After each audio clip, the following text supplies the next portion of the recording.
This video we are going to learn about the CSS basics. So let's get started. So let me share my screen now, and we are going to start with VS Code again.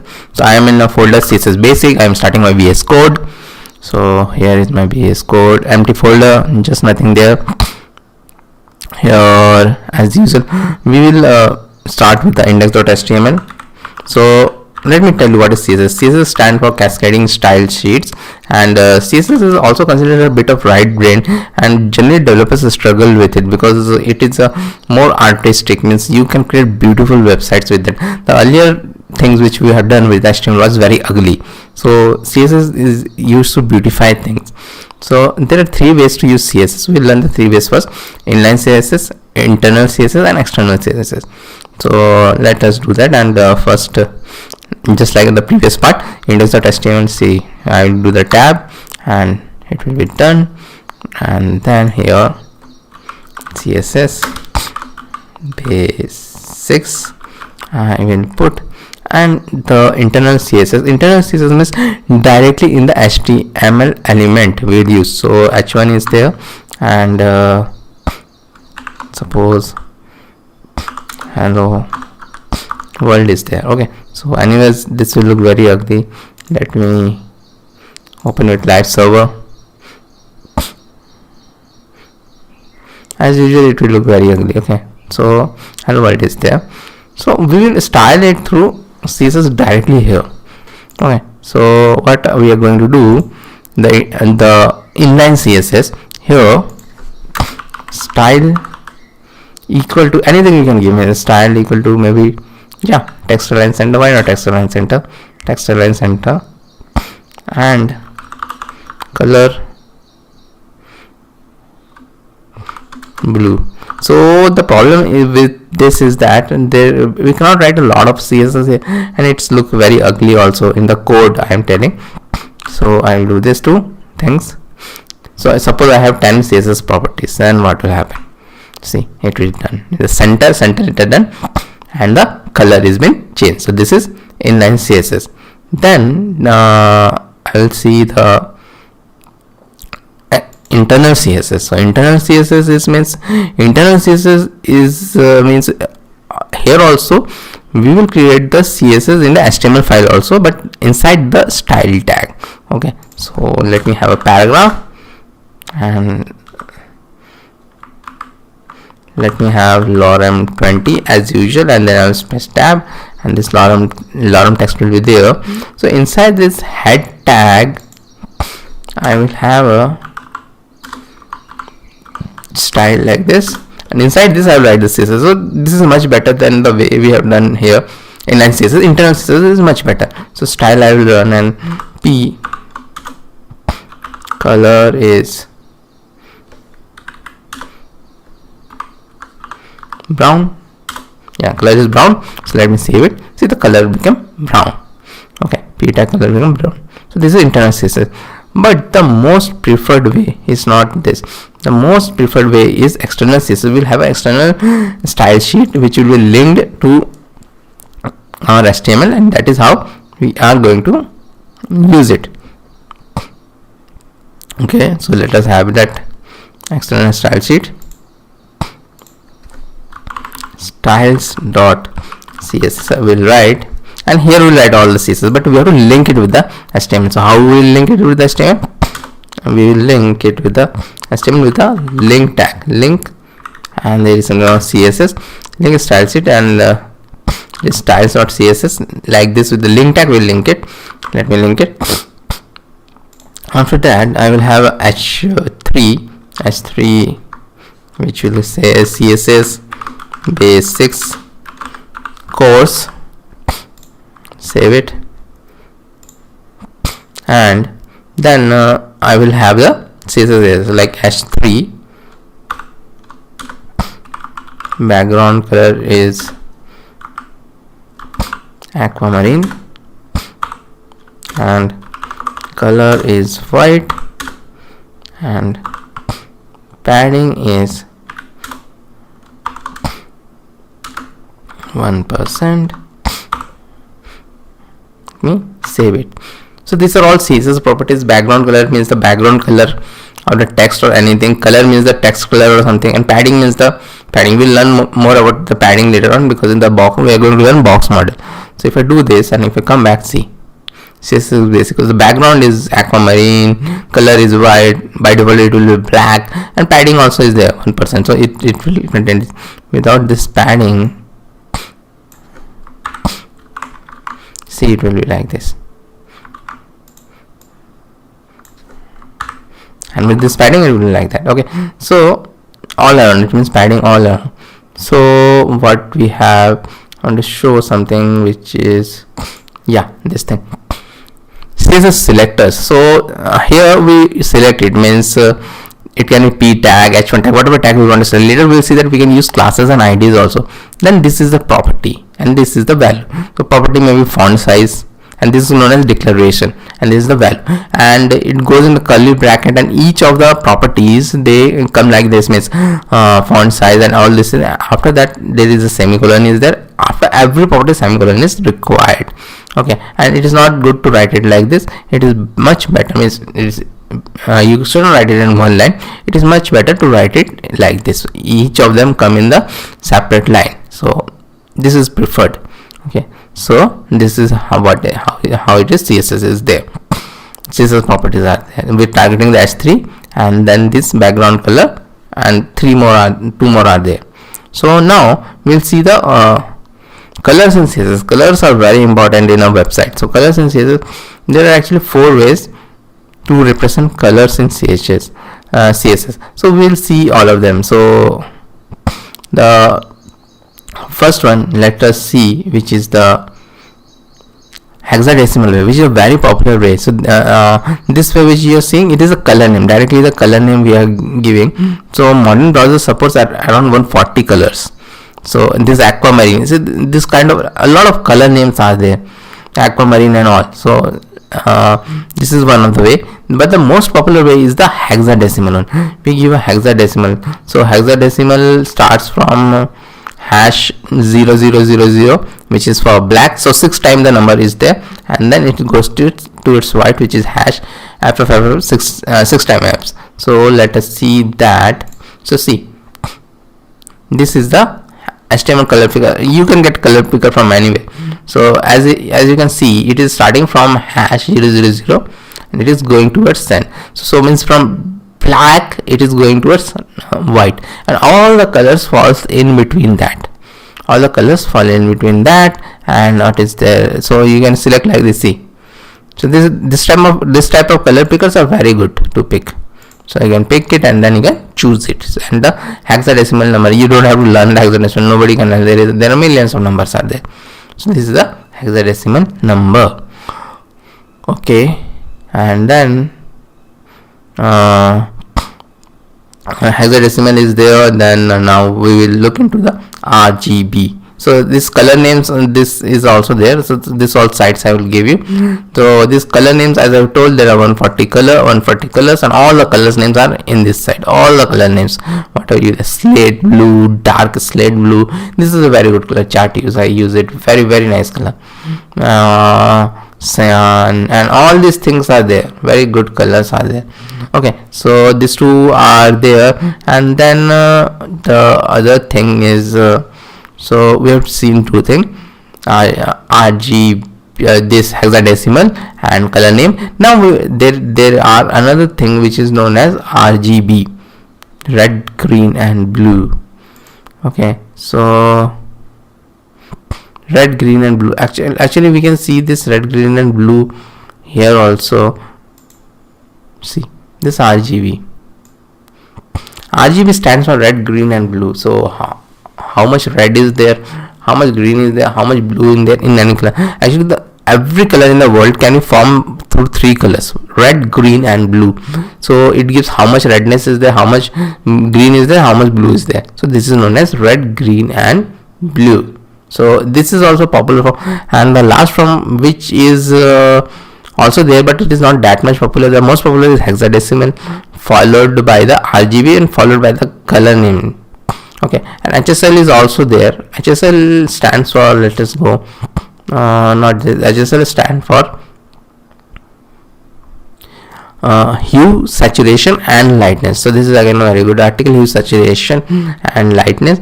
Hue is a degree of color from the wheel 0 to 360. 0 is red, 120 is green, 240 is blue. Saturation is a percentage value. 0 means shades of gray, 100% means full color. Okay, and lightness means 0 is black, 100% is white.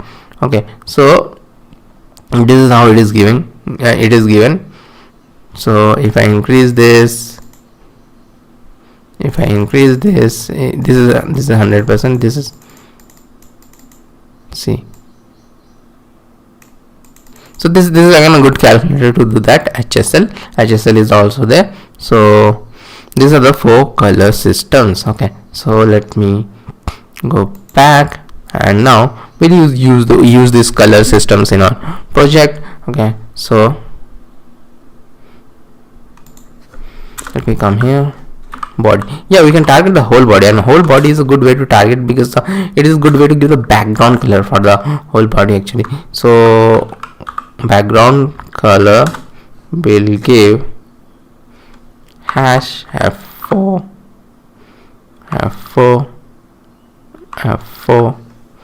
okay, hash f4 and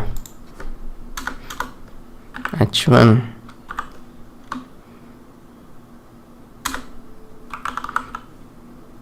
is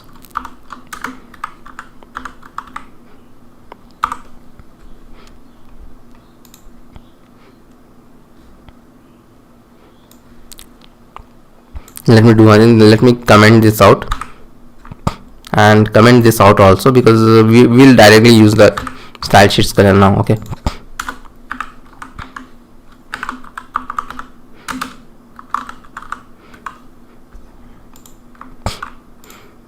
so h1 is color brown. h3 let us take a HSL. It will be good means to take a HSL of maybe I'll take from here something like aquamarine, like this.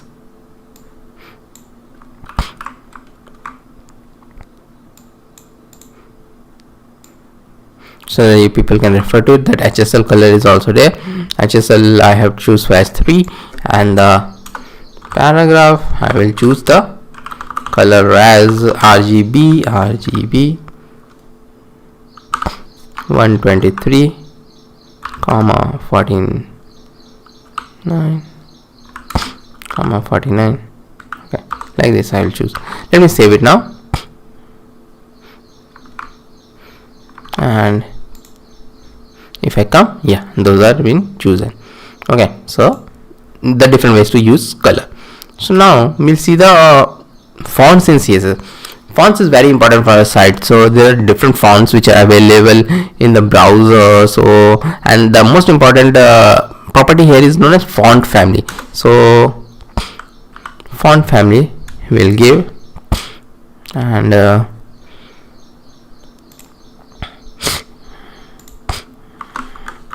Arial comma, generally we give 2-3 fonts, so there is a fallback font. So first one is always chosen. Okay, Helvetica comma serif. Oh, okay, it is okay. So let me save it, and you see the new fonts here. Whole body I am changing the font actually. So there are very good fonts. There are some very good Google fonts also. You can choose see that Google fonts also are there, but there are some fonts which are in a web safe font. So web safe font which will always be there in the browser. So let me tell about some of them. So these are the web safe font, Verdana, Arial, and all these are the web safe fonts. Okay, Times New Roman, Sans Serif, and all these things. Okay, so this is there. Now what we are going to do, now we are going to do some 2 more properties of font. One is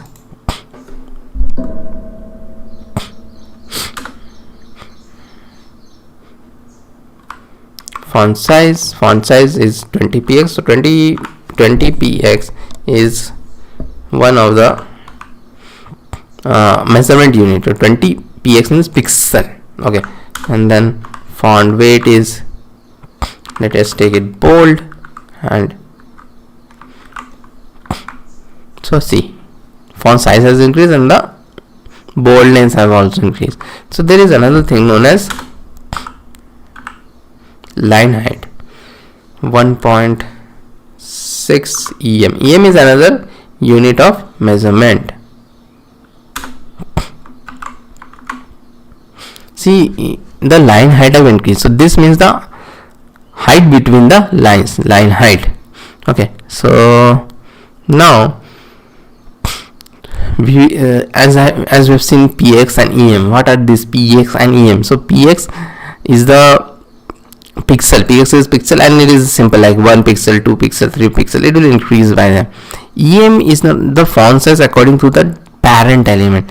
So for p there is no parent element will be the body, but sometimes what happens, it is wrapped inside a div, p is wrapped inside a div or h1 or something, so the parent element will be that. So em is the, if the parent element suppose is h1 have certain size, h1 have suppose 16 px by default, suppose it is 16 px.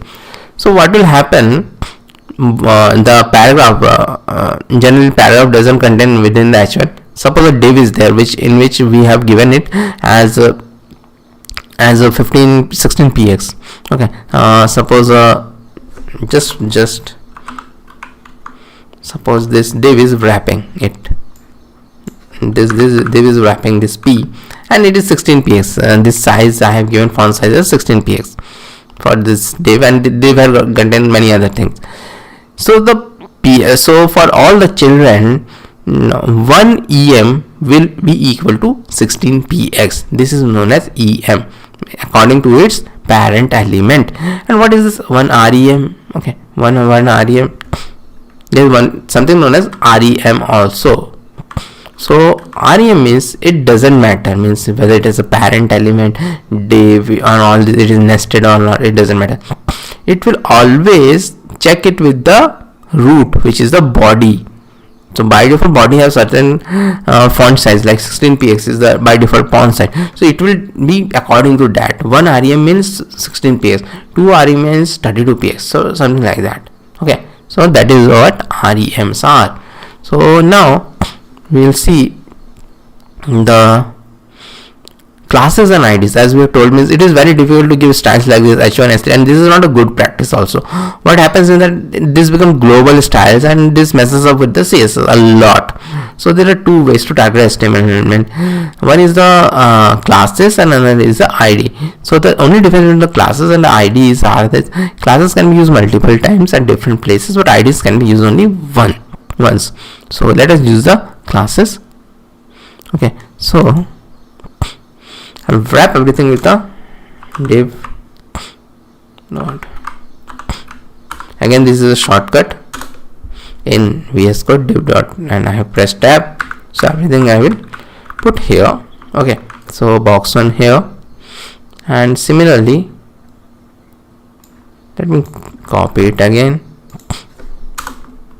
Box 1, see again box 1 is there, but let me remove this h3 from here, and hello CSS.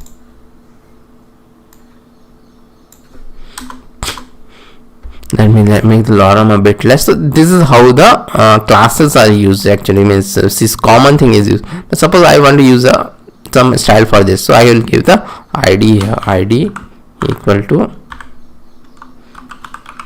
second p, id equal to second p. I'll do save it, and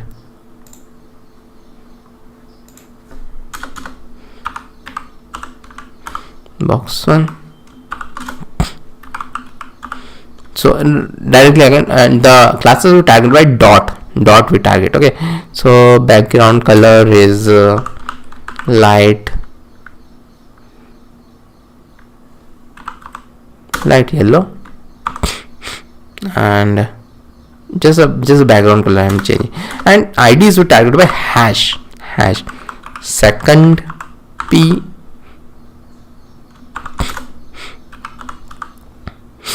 color is red, save it. Now see it here, see the whole that background has been given of yellow and in both of them, but the only the second P, the color is been changed. This is how classes and ID work. So now we will look into another very important thing in CSS is known as the box model. Box model is very important and it's a very important interview question also. HTML elements, they uses the box model, which is the space around the element. So there is content, padding, border and margin. So we will understand it with the pick. So see, this is the content, whatever h1 p whatever is the content is there. Then after that padding comes, after that border comes, and after that margin comes. So this should be kept in your mind. This is very important topic, this box model. So we will also learn about this box model. So one more thing is that margin is always between the surrounding HTML. Suppose two h1 and p are there, margin is always between them, and the padding is around the content of the element. This is one important thing to understand in this. So let us do that. Let me come back and we'll understand box model with something.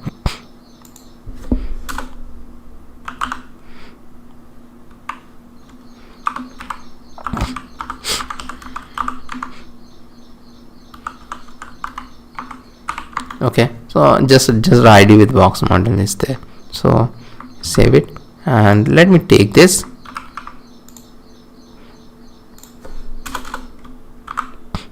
Box model,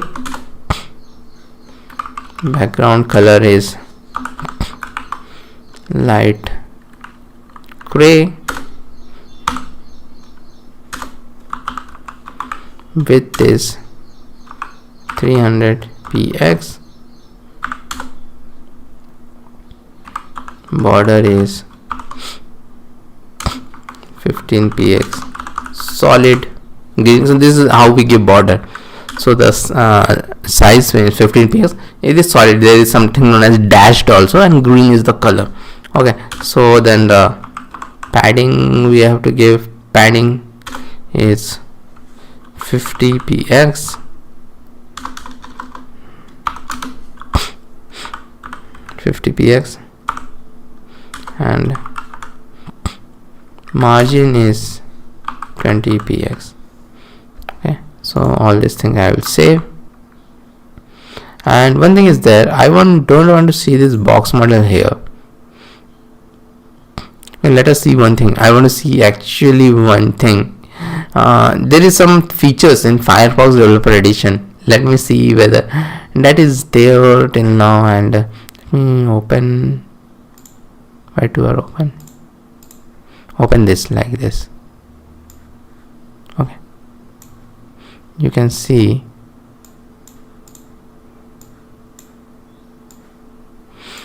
this thing. Now we cannot see it like this. We have to right click and inspect. Yeah, okay, the box model is there. It's okay. See here, I am clicking over it and see the box model is been shown here. 300 into 36 is the content. After that padding is there, which is 50 all around. See this thing I am telling, 50 all around. Border is there, which is of 15 px, which we have given of 15 px solid green, and margin we have given 20 px. So you can see in the browser the box model is been shown in the browser. So this is the box model. Okay, so it's done. Box model is done. As I've told, it's very important. So now what we are going to do, we will target some specific thing also, like in box one there is a h3. So there might be hundreds of h3 in the CSS. So if I want to target this thing, I can target it like this also. Let me show, and we'll learn some more CSS properties also. Dot box one and then h3. I'll do h3 and then let me do the background color first. Okay, background color. Okay, what I will do, let us do one thing.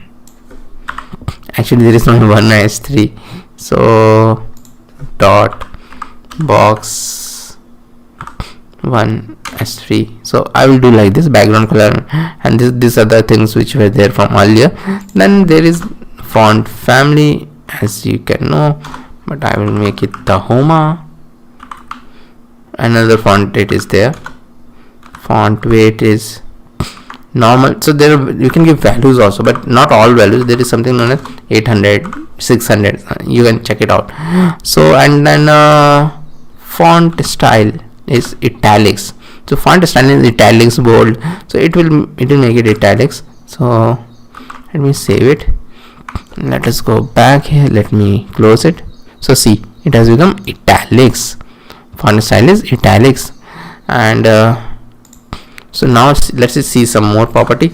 Text decoration is, there is none, but there can be underline also. Underline, text decoration is underline. Okay, so text decoration, see, there is some underline has been there. Okay, blue, in blue white color, I'm not liking it actually. How about black? And black is much better. Okay, so text decoration is underline. And text transform is, again we can do, see, everything is, we can change it to uppercase from here on, so everything is uppercase now. Okay, so now the next thing we're going to do is letter spacing. Let's give something 0.2 em. Let us give 0.2 em. Let me save it. See, the letter are in space. See, this letter, each of this letter are this is the letter spacing. C and S, B and A. So this is letter spacing, because there is something known as word spacing also. Word spacing, it is again 0.2 em. No, let me make it more, 0.8 em. So now see, the words are spaced, CSS basics and core. So these are all the things we can do from the CSS. A lot of things we can do. Actually there are hundreds of properties we can do from the CSS. Now we will learn to style some of the things, and in this process we'll learn some more CSS. So the thing we are going to learn is first is to styling list. Lists are very important thing. So by default the lists are very ugly which we give, so we'll learn to style them. So div dot categories will do, and let me have a h2 categories, and unordered list, have unordered list, and a list item. I will have an anchor tag here, and href, it is going to nowhere, and category 1,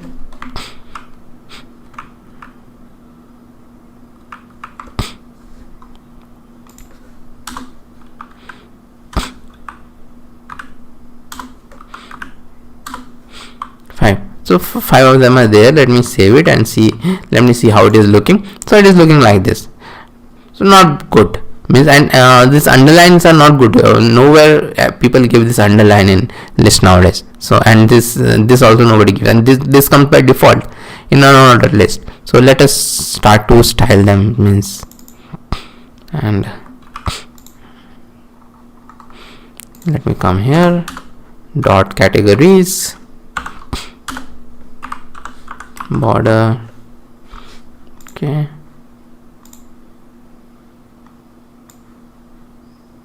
let me do one thing.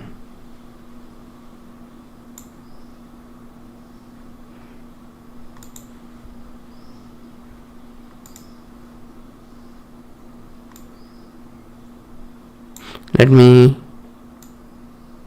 see how it is looking like this, so that we can see both of them at once.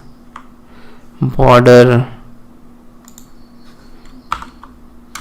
1px solid hash ccc. Yeah, hexadecimal you can give 3 also, means this will be another 3 ccc, it means this 6. Okay, this we are given, then padding is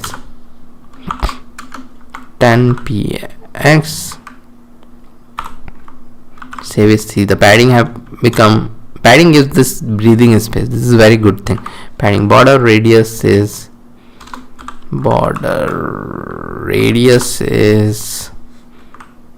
15px. Yeah, so this sharp edges have gone and this slight edges have come. This is for border radius.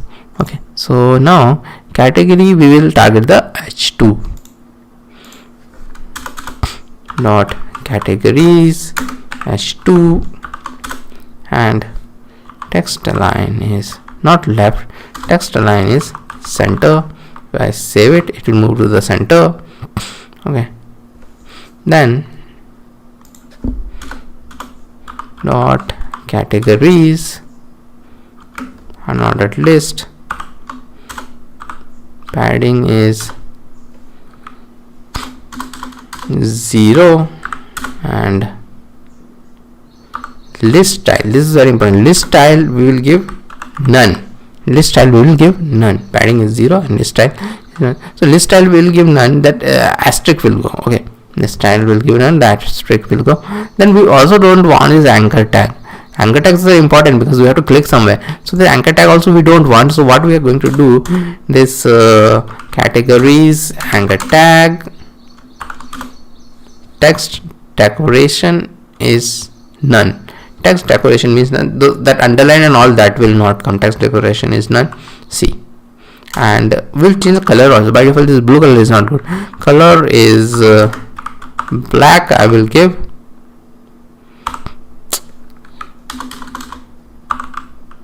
color black. I will give, save it. Yeah, color black have come.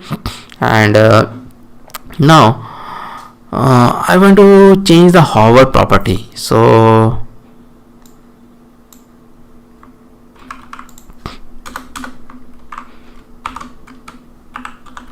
hover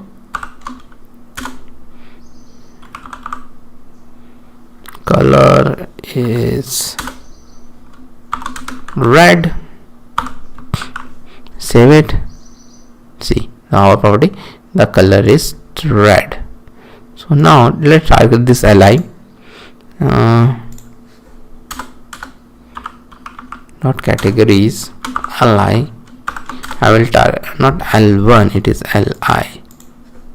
I will target, and then I will make the some padding bottom is there. So padding we can give that bottom also. Padding bottom and 6px. See, everything will be having some padding. We don't want to give the padding and all the side. Okay, and there is something border is there, so we have done that. So, but border bottom also we can give. So only one side, border bottom, left, right, and all those things we can give. 1px dotted hash 333 will give, and see, this dotted line will be done. So this is the padding bottom. Okay, so now we are done with styling the list. Now we learn about styling the forms. Forms are again very important things in CSS. So let me first write the CSS in a bit better way, HTML in a better way. Okay, having more space, breathing space. I will add some break rows because actually it is completing this whole of the height, so it will not be looking good. So I will again give the same thing, break two break row, one horizontal rule and one break row. Okay, now I will have this form dot my form. Okay, action I don't want. We are learning CSS, not JavaScript. Okay, and even in JavaScript we don't use action. So form is there, and then div dot form group is there, and here inside this form group is the font size. In this font group we will have generally the forms, everything has a label is there, and maybe this let us give the for also. for name,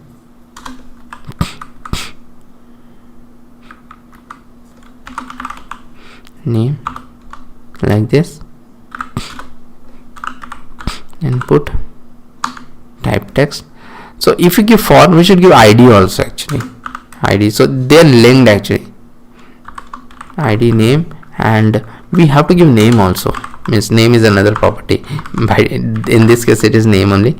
Okay, so div is there, for form group it is there like this, so we'll have 2-3 more like this. Div form group, this form group for it is email,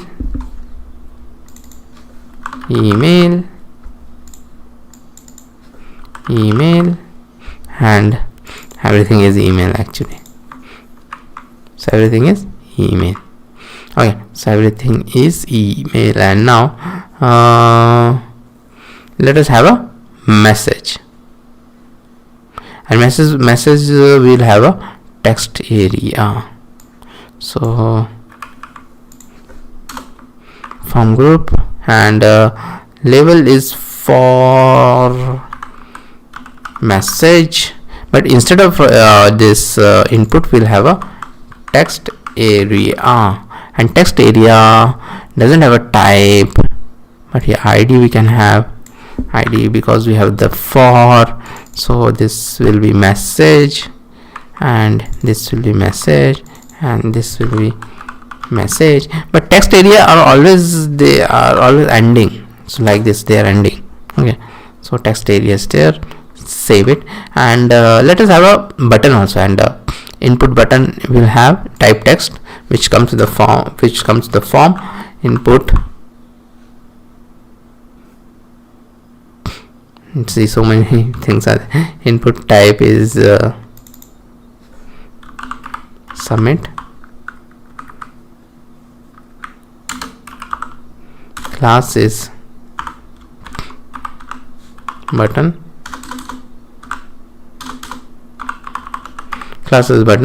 and name, we have to give a name, so whatever name we give, it will be there, it will be there in the button. Okay, name equal to submit. So I have given this, let us see how the form is looking, and okay, and now we will also do the styling. So let me copy this, let me come here, and let me make it a bit small. So this is how the form is looking, and it is looking actually very ugly. So okay, let me do one more thing.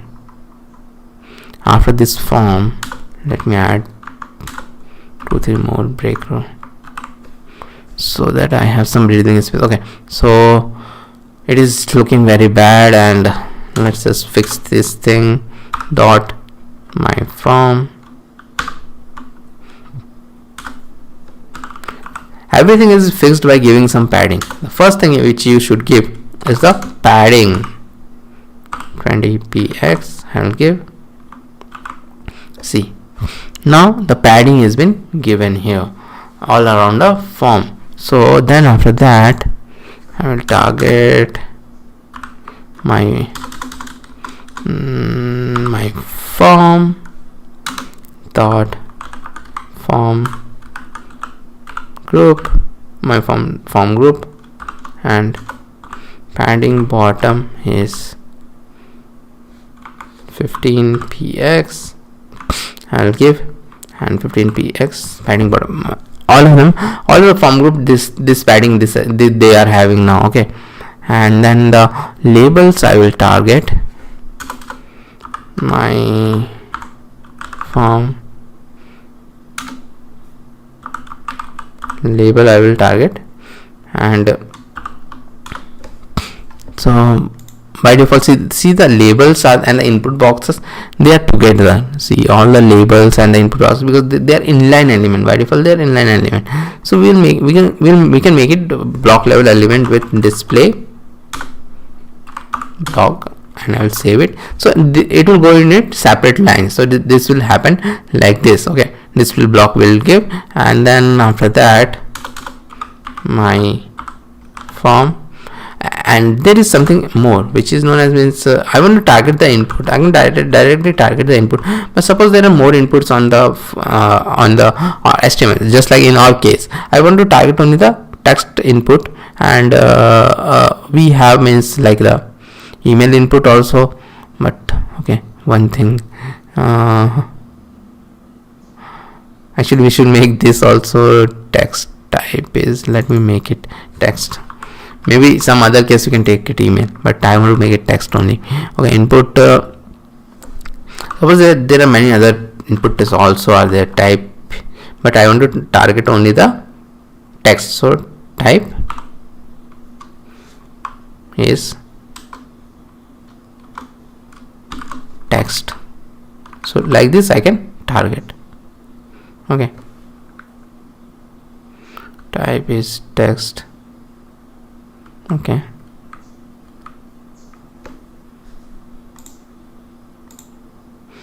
okay, comma,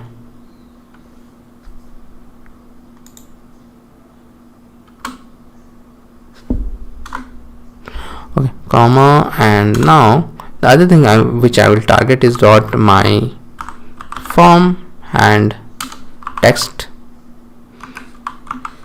area I will target. Okay, so these two I will target. With something is wrong here. Okay, okay, no problem. I will check it out if something is wrong. Padding is, let me have some space here.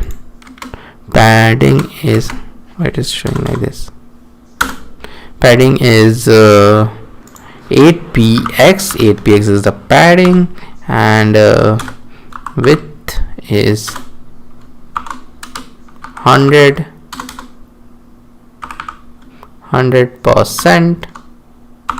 Let me save it. Okay, something is wrong. Okay, I got it. What is wrong? It is type, not this type equal to text. It is. Okay, now let me save it. See, now everything will be 100%. Everything, text area and all these things will be 100%. So now with only this much CSS, it is looking so good, and it is done. Only the one thing which is remaining, I want to change the button also. Button by default it is very bland, so let us change that button. So for that I will do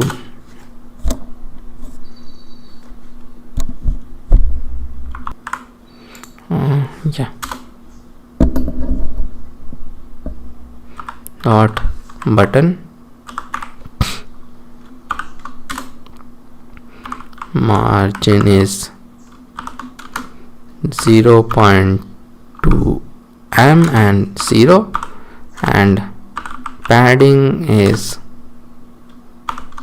0. Okay, top, down, bottom, all these things are there. 15px, you can check this out, 0 and 15px. So what it is, it comes like this, top, this is top, right, bottom and left. So you can give different padding. If you give one number, it will be for all, but you can separate it out also, and you can separate it out like this also, margin which I'm taking.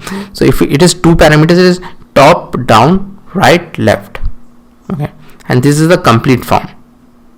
Okay, so like this, if I do these two things. Okay, button, am I targeting the button correctly? Yeah, button is correct. Then the thing is, okay, let us give some border. Border is none. So the border has gone, you can see. Okay, text align is center. Save it. Text align is center. Let me give the line height. Line height is 34px. 34px with 34px, it will be a bit bigger. See, it is bigger. And then the border radius, or not background, repeat. Border radius is 0.2 m, and font size is 1 rem, and color is white, and let's give the background something different. Background color Bollywood is a good color, so that we can see something. So see, this is good, brown and white. Okay, so now I will give this some hover also. So dot button hover, background is, let me change the background, which is hash E74B37, and cursor is pointer is very important, so that it points the cursor. By default, see, if I take a cursor anywhere, it will not do, but see, first the color is changed, and see the point at the hand have come. So this completes our styling for CSS forms also. Now we will start with alignment and floating. So alignment and floating, it's a bit old topic, means it was around for a long time in CSS, and because of this most people used to fear of CSS, but this is mostly replaced by CSS Grid and Flexbox in the previous 5 to 10 years, and because of that CSS has become very easy. But then also we have to learn the old topic also, because it is there till date, and a lot of old code also you will find with that. But generally my suggestion is not use the floating, especially don't use the floating. Generally it makes your code also a bit weird, means we'll see that also how it become weird. So because it behaves in a different way because of its alignment, but then also we have to see it, because although it's an old topic, it is still there. Okay, but it is completely replaceable with CSS Flexbox and Grid, which you will learn in this course also. Okay, so alignment and floating, we are here. We will use the same. Okay, div dot block, and here I will have a h2 is heading 1,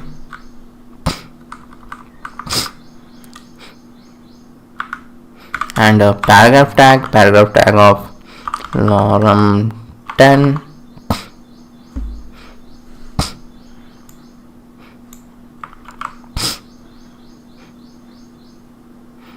let me have it completely,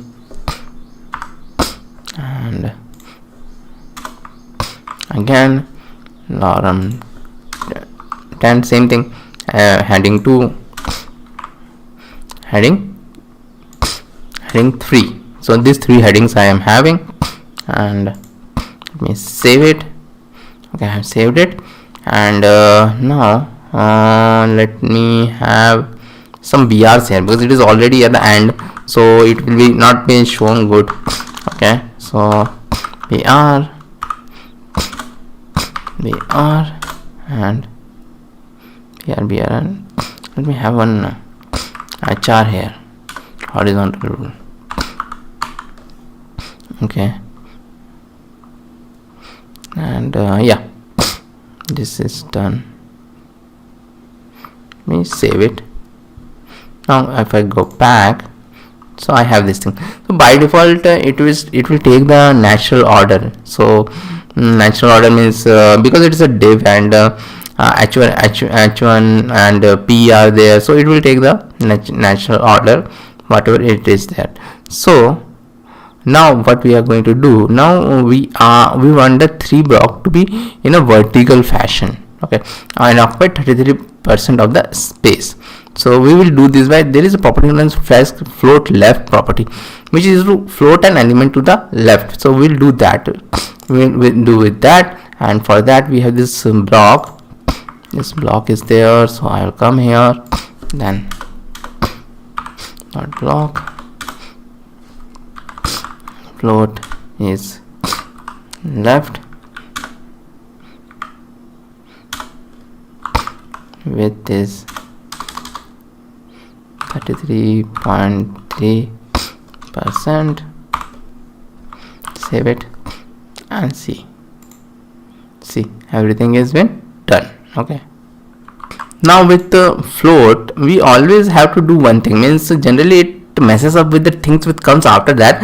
So if you don't want it to mess up, means sometimes it messes up, sometimes it doesn't mess up, it is not means very stable.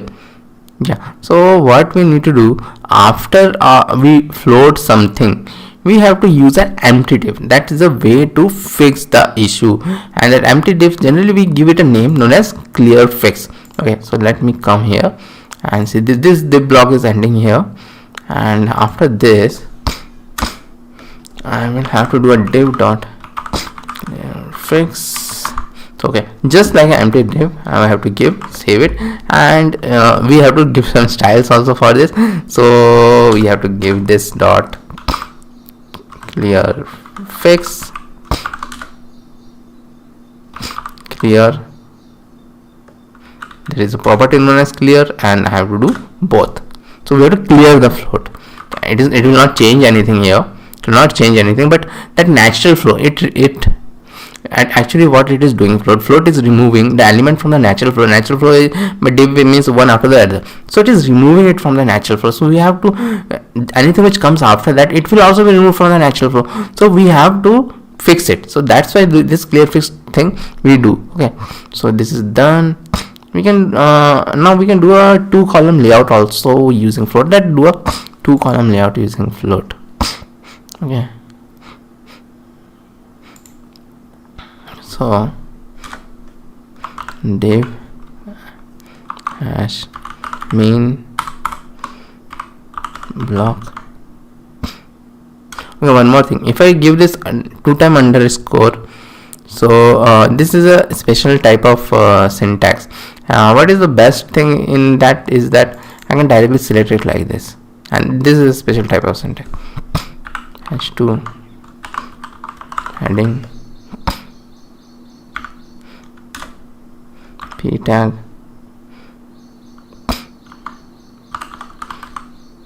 lorem 10. Okay, and similarly div hash side bar, and sidebar will only have this p tag, and which will be having this lorem 10. Okay, and then let us do that clear fix here and here. After this we will have a HR horizontal rule, save it. So by default it will be shown like this. Okay, so now what we are going to do, we are going to do the style, and for this hash main block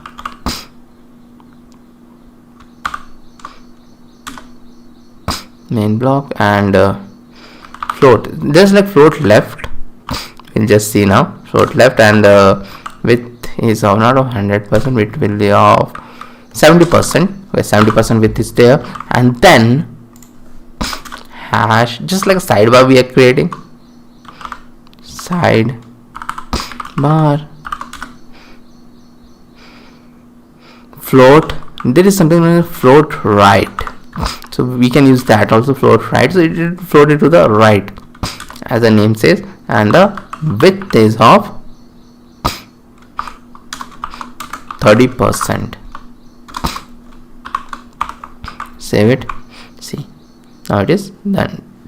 Here it is there 70%, and then 30% is there. Okay, so now what we are going to do, so it is okay, it seems okay, but it will break if I do something. Suppose we want some padding here. Okay, so we put some padding here, padding of 15 px I'll give, and let's have a border also, because we want to see something. Border 1 px solid hash ccc. Same thing here also, and save it. See, it is not, it messes up things. It messes up things because everything by default in HTML CSS is a content box. So it means that any element which take the width plus border plus padding. So now it is not 70%, it is more than 70%. This is adding that thing. It is not just 70%, 70% plus 15px it is there. So how to fix it? So we fix it by something known as border box. So this is all box model thing, border box, which will include the border and padding in the width only. Width means the 70% width, it will include in that. So this is very easy to fix. So we'll come here and box sizing, border box. Similarly, box sizing is border box. I'm given, and see, now it is fixed. So this is how it is done. So now float is done. Now we'll do alignment, and alignment is very much used today also. So it is a very important topic. So you can forget this float and this all alignment. This is not that much used, but then also you'll see in some of the old code it is there. But now we will do the positioning, which is also known as alignment, which is very much important. And so let us do that. So there are 4 types: static, relative, absolute, and fixed. So we'll do all of them. So I am here, and div dot position box I'll do. So position box, just a div, and then I'll have a h1 is CSS, h2 is CSS course, and the div is there.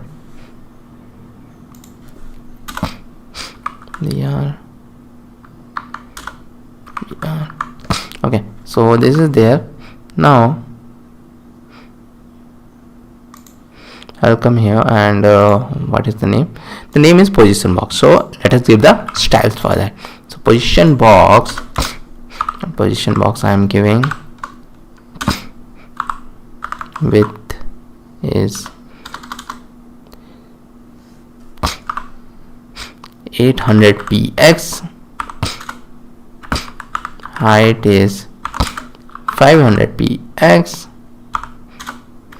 border is 1px, solid black.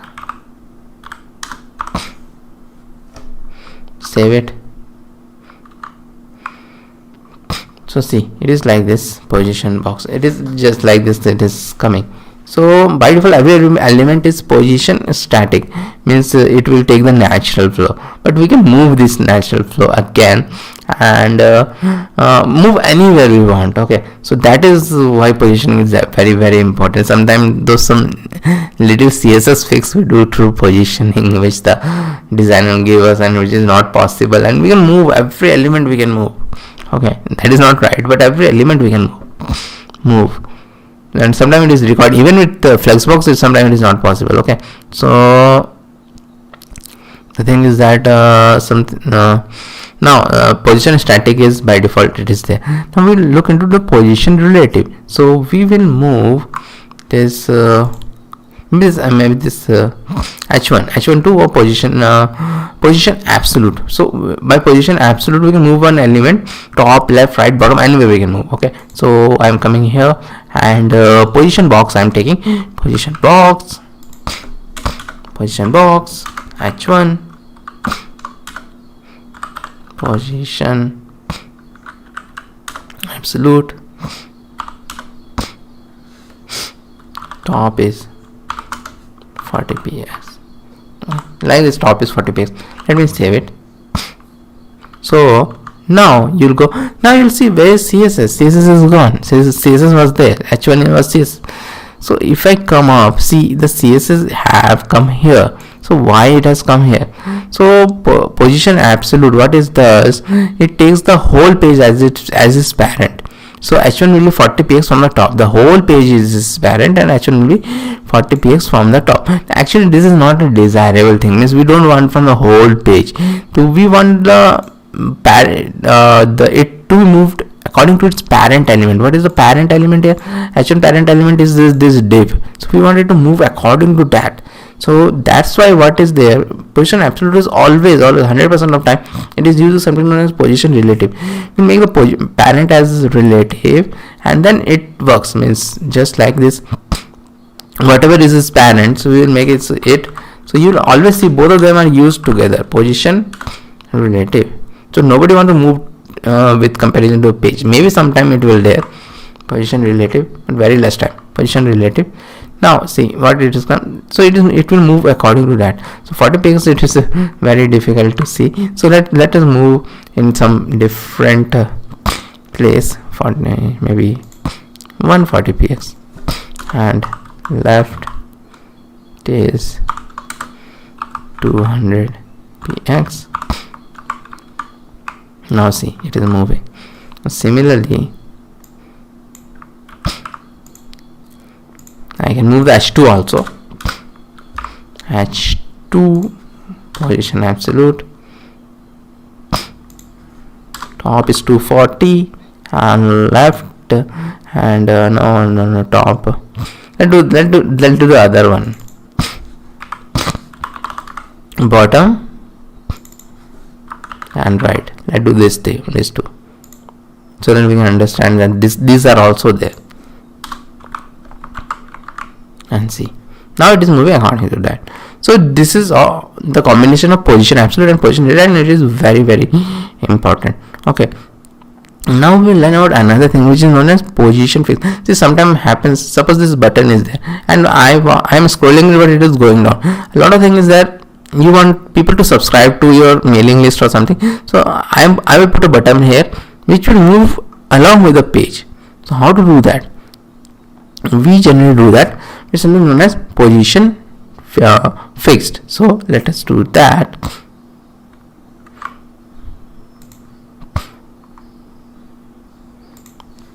After this we'll have a button fixed button and class will be equal to button. Actually we already have some property, some CSS for this button, so I will use two CSS fixed button, two classes for the CSS. Fixed button I will just going to give this fixed button now. So I will come here and then this not fixed button I will give, and position is fixed, top is 20px, and let's see now. See, so this button fixed button is there, so it will always be there. So this is how it is done, fixed, just this much is required. Okay, and even you can fix it anywhere. Okay, so this is like this. Now we are done with alignment and floating, and this positioning, alignment, floating and positioning we are done. So now what we are going to do, we are going to learn a very important concept for images. Images, as I have told earlier, they can be done through CSS, and they have some very cool and easy properties which the images looks very good on a website. Images are the most tricky thing in a website because the images comes in different sizes, and that's become a very big issue. But with CSS help we can fix them. With HTML also we have seen that width and height we can give that, but that is not a good way. So if you want to use CSS with images with CSS, we have to give something known as a background image, but before that we need to have an image. So let me go here and let me have a images folder, and within file explorer, download I will go, cut, paste. Okay, so one thing to notice is that this image is a bit small. That is very important to notice, and this kind of images causes a lot of problem. Bigger images don't cause that much problem, the smaller images cause but the rules are generally the same. Okay, so I will put that in the position box. Okay, so background image I have to give it in the URL. So in the URL you can give the URL also. Images slide. Okay, it is coming. So let me save it. I go here, not here. Here I will go. See, the image is repeating itself, and this is not the thing which you want. Although it was a small image. Okay, it was a small image, but we don't want it to repeat itself. So what we are going to do, so this property comes in the picture, and this you can give for bigger images also, and you should generally give it for bigger images also whenever you are using it. Background repeat will give no repeat. Background repeat is no repeat. I am giving, saving it, and go back. So the no repeat is there, but we don't want this also. We want it to take the complete thing. So how are we going to do that? So the other property is background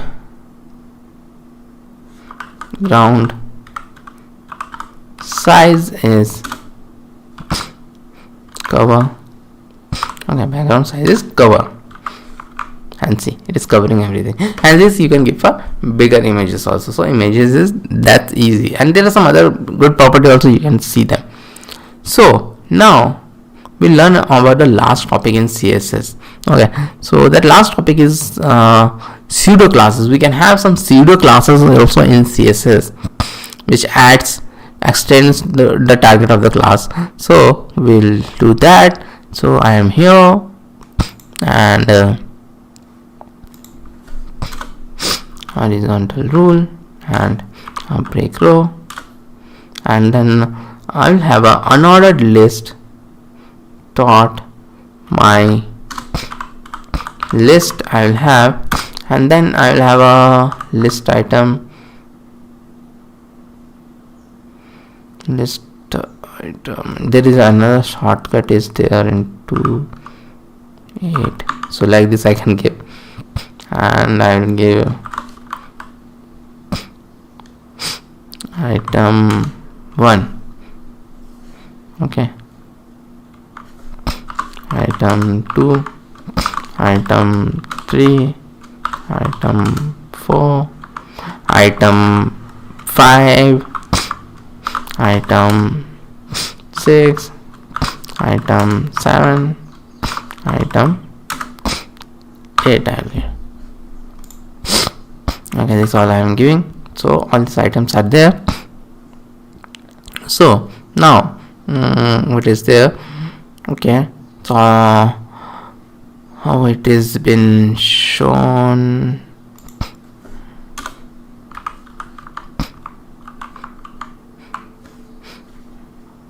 It has been shown like this.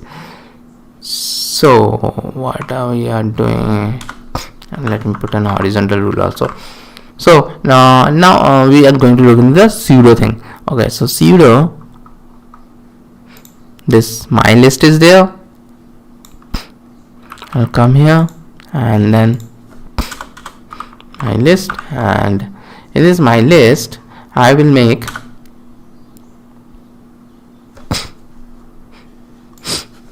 ally first child. So it is giving me, there are many other also, you can look into them. First child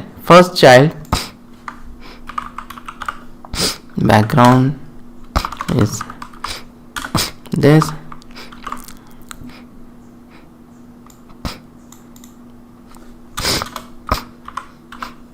dot my list ally last child, and give background is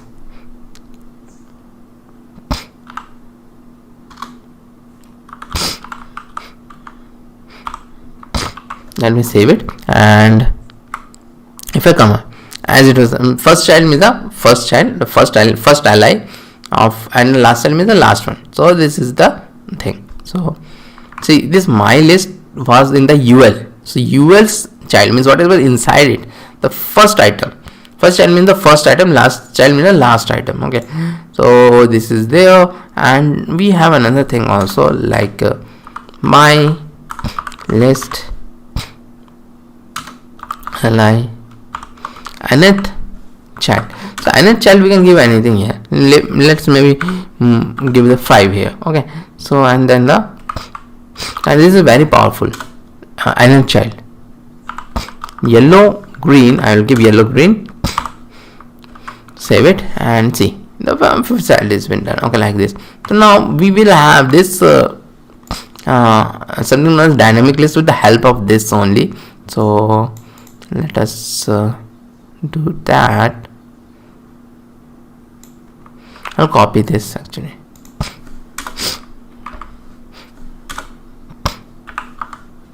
Okay, instead of my list, let me put dynamic list. Okay, dynamic list, and copy this dynamic list and ally. Again we will see the nth child property. As I told, it is very powerful, and nth child will give even. So we can give even also, instead of the number we can give even also, and background will be pink. Pink blue is good. What is this? Pink. And as you might have guessed, there will be an odd. So it doesn't matter how big it is. So it can be on blue. Save it. So see what is happening. Alternate is been done. One is blue, one is pink, one is blue. And the thing is that it can means suppose I will have 2 more, which is 9 and the other is 10. So 2 more I have. Now if I go, so it will be even odd, so it will keep on continuing. So this is very powerful stuff. So this is what I have. I have just a basic layout, just HTML file with some title, a style sheet which is linked, a body and a div is there, which class of container, and it has got some other divs. So with the box 1, all of our box class is common, but this box 1, box 2, box 3, box 5, box 6, they are different, and 1 2 3 4 is there. Okay, and we have a linked style sheet. Let's go to the style sheet. Box sizing border box, so it is the default setup we are doing first. So border box we are giving, then the box color is white, font size we are giving some big font size, text line is there, center, padding is also there, and each box, then we're targeting each box, these boxes of different color. Okay, so now we'll go back to the index.js and start our project with our live server. Right click, open with live server, and it will open with the live server, and it will be shown like this. Should I make it yeah, this is much better. It will show us like this. Okay, so because the div is a block level element, so it is showing like this. So if I tell again, so we mainly work here. See what is happening. Font size is 100 px, means font is very big. Okay, font is very big, that's why it is taking that much space. And padding also we have given, so it is the text line center, so it is moved to the center, but because it is div, so it is like this. Okay, so now we will look into the power of Flexbox. Okay, so Flexbox is generally applied on the container level or parent level. So this is the parent which contain all of this box 1, box 2, box 3 and all. So we'll come here and dot container background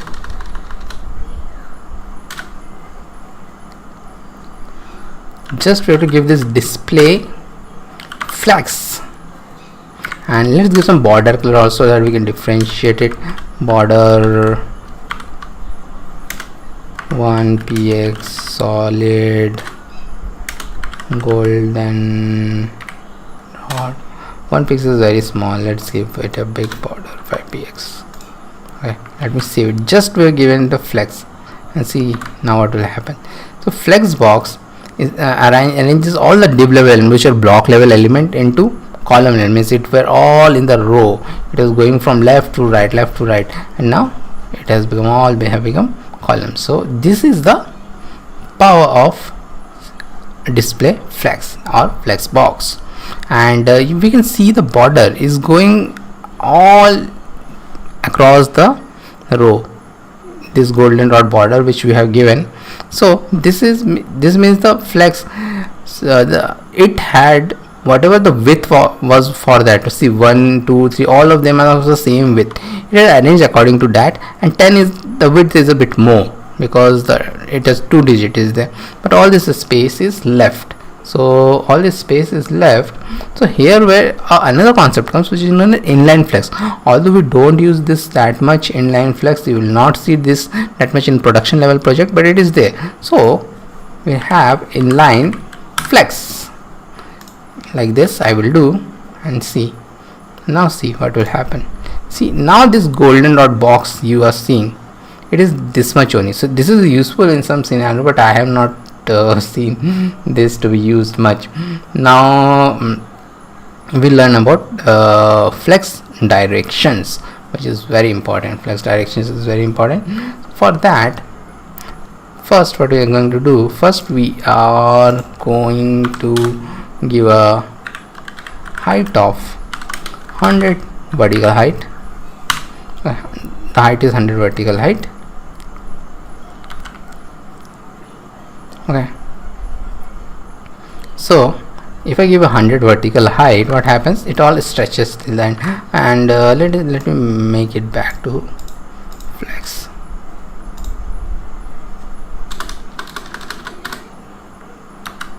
Okay, so I made it back to flex, so it will go all towards the end. Okay, so maybe I should increase the font size a bit more, so it is much more better on the mobiles.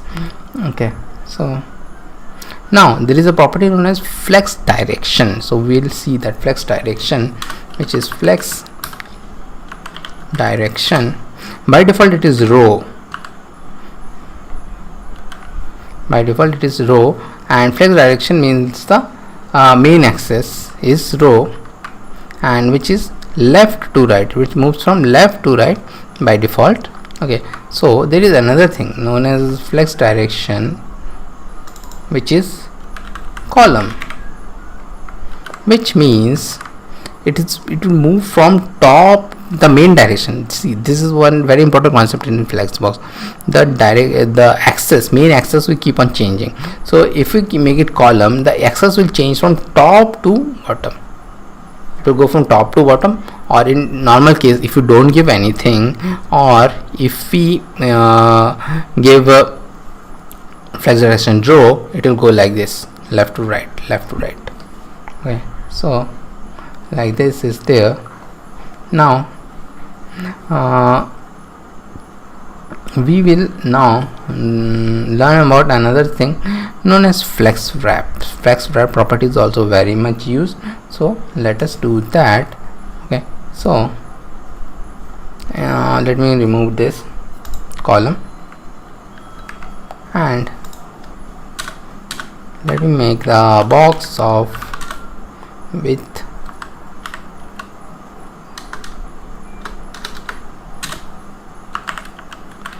of 300 pixel. Save it. You see, each of them have what width. So but if you will see, this 300 width, it is not 300 width. It is means even if I make it smaller, it is fitting everything. So what flex do means, I have given 300 pixel, but there is not a space for 300 pixel is quite big width. Okay, so it squeezes everything in there. So sometimes this feature we don't want this feature like this. So 300 pixel into 10 is 3000 pixels. This is quite a lot, means, so it is not always like that. It means it's quite wide screen. Okay, so what we are going to do, we don't want it like this, and in many cases in production we really don't want it like this. So we want to wrap, we want everything to be 300 width, but we want, if it is not fitting, it should come down. Okay, so the property which we are going to give is flex wrap is wrap, save it. Okay, so flex wrap is wrap. I will give, see now what will happen. Everything is now 300 pixels, 300 pixels, 300 pixels, 300 pixels, and there was some space left, so it will move to the next, and because of that it is not looking good, that much good. So what we can do means, in such case, even if I make it completely, so it will give more, but since I don't want to give it complete, so let's make it of normal size. Okay, normal size, let me make normal size browser. It will be much better if I do for a normal size browser. Okay, so maybe this much. Okay, so now what I want it not to be 300 pixel, but to be that much that it covers 1/3 of it, means, so each box covers 1/3 of it, so 1/3 of 100 is 33.3333. okay, so let me go back, and width I will make 33.333%, save it. Okay, now come back, see, now it is fixed, now it is looking quite good. Okay, so now let us add some margin between them. I don't want them to be all to be fixed like this, all to be fixed into each other. I don't want it like that, so I will do margin 10px, save it. Now see what happened. Now the third one is not coming, because see, now the problem is that margin is not a part of the box model. So box model I have taught earlier, margin is not part of it. So what is there is a 10 pixel margin here and text 10 pixel margin here. So there is something known as calc in your Flexbox. That calc we have to calculate, and we have to subtract it from there. So let's see how to do this, how to fix this thing. So we'll do calc 33.333 minus 20px in this case, and then because 10 pixel margin left and margin right is 10 pixel, 10 pixel. Let me save it. Now everything is fixed again. Okay, now everything is fixed again. Okay, so that is done. Let's move to the next topic. Okay, so for the next topic, what we are going to do, box, let me remove this box and all. I don't want it, this box and all. Display flex, let me remove this. Okay, let me remove this. Okay, so now we learn about a very important property in Flex, which is known as justify content. Justify content, and there is a great place for reference. Let me tell it now only, which is a sort of cheat sheet. And when Flexbox came into picture, this just a link was not this much glamorized and all those things. Now it has become a sort of Bible sort of a thing. So let me show that, and that's a good place. Okay, so that is a if you go here and just type CSS Flexbox, just type this in Google, the first thing which will come is this CSS trick article only. This is a very popular article actually. So it has got everything. If you want to see everything what is a Flexbox, very good article, and I want everyone to go through this article. Everyone should go through this article.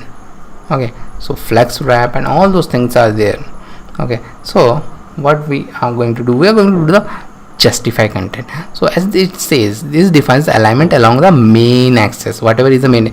So main axis in Flexbox is depends on the flex direction, which is by default. If you don't give it is row, so it is left right. But if you change the main flex direction to column, it becomes from top to down. So it is on the main axis. The main thing is there. This alignment along the main axis, it helps distribute extra free space left over when either all the flex item line and film whatever is blah blah blah blah. Okay, so some of them are there. Okay, so let's do it. It's better to understand it by this. So justify content. Okay, first let me show how it is. So it is, again it is looking like this, but it's better to have a border. So border 5px solid gold, maybe gold this time. Okay, now justify content is flex start. So it has got many property. One of them is the flex start. Okay, without flex start, how it will look? It will look like this, and with flex start also it will look like this, because it is the start. So it defines everything in the main axis, as we have already seen in that article. So flex start will look like this. Then there is something, so we are not seeing any difference, but if we give this flex end, see now what difference, everything moves to the end of this box. So this is flex, and this kind of things is very important to create your layouts. Mainly the nav bars and all can be created very easily and very good with this thing. So there are three other properties are there. One is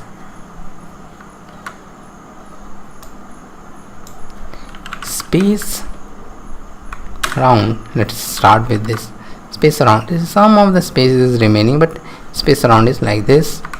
Then you will learn about the definitions of this flex between. So flex space between is the used the most, because the last two element are means attached to the end and this, and there whatever it is distributed among them means whatever space is left. So it is like this, and then I think evenly is there. So evenly everything is spaced evenly, and so I have seen the use of flex space between the most. So that is the one which is used the most. Okay, so that is like that. And now yes, I'll do. Okay, and we save it. So everything will be smaller. I want it to be smaller. Okay, then and this is okay, and I want it to be flex and okay, flex and is okay, and min height is 100 vertical height. So again, you know what will happen, it will always stretch. It will always stretch. But now I will do flex direction is column. So the direction have become column. Okay, so now see what happened.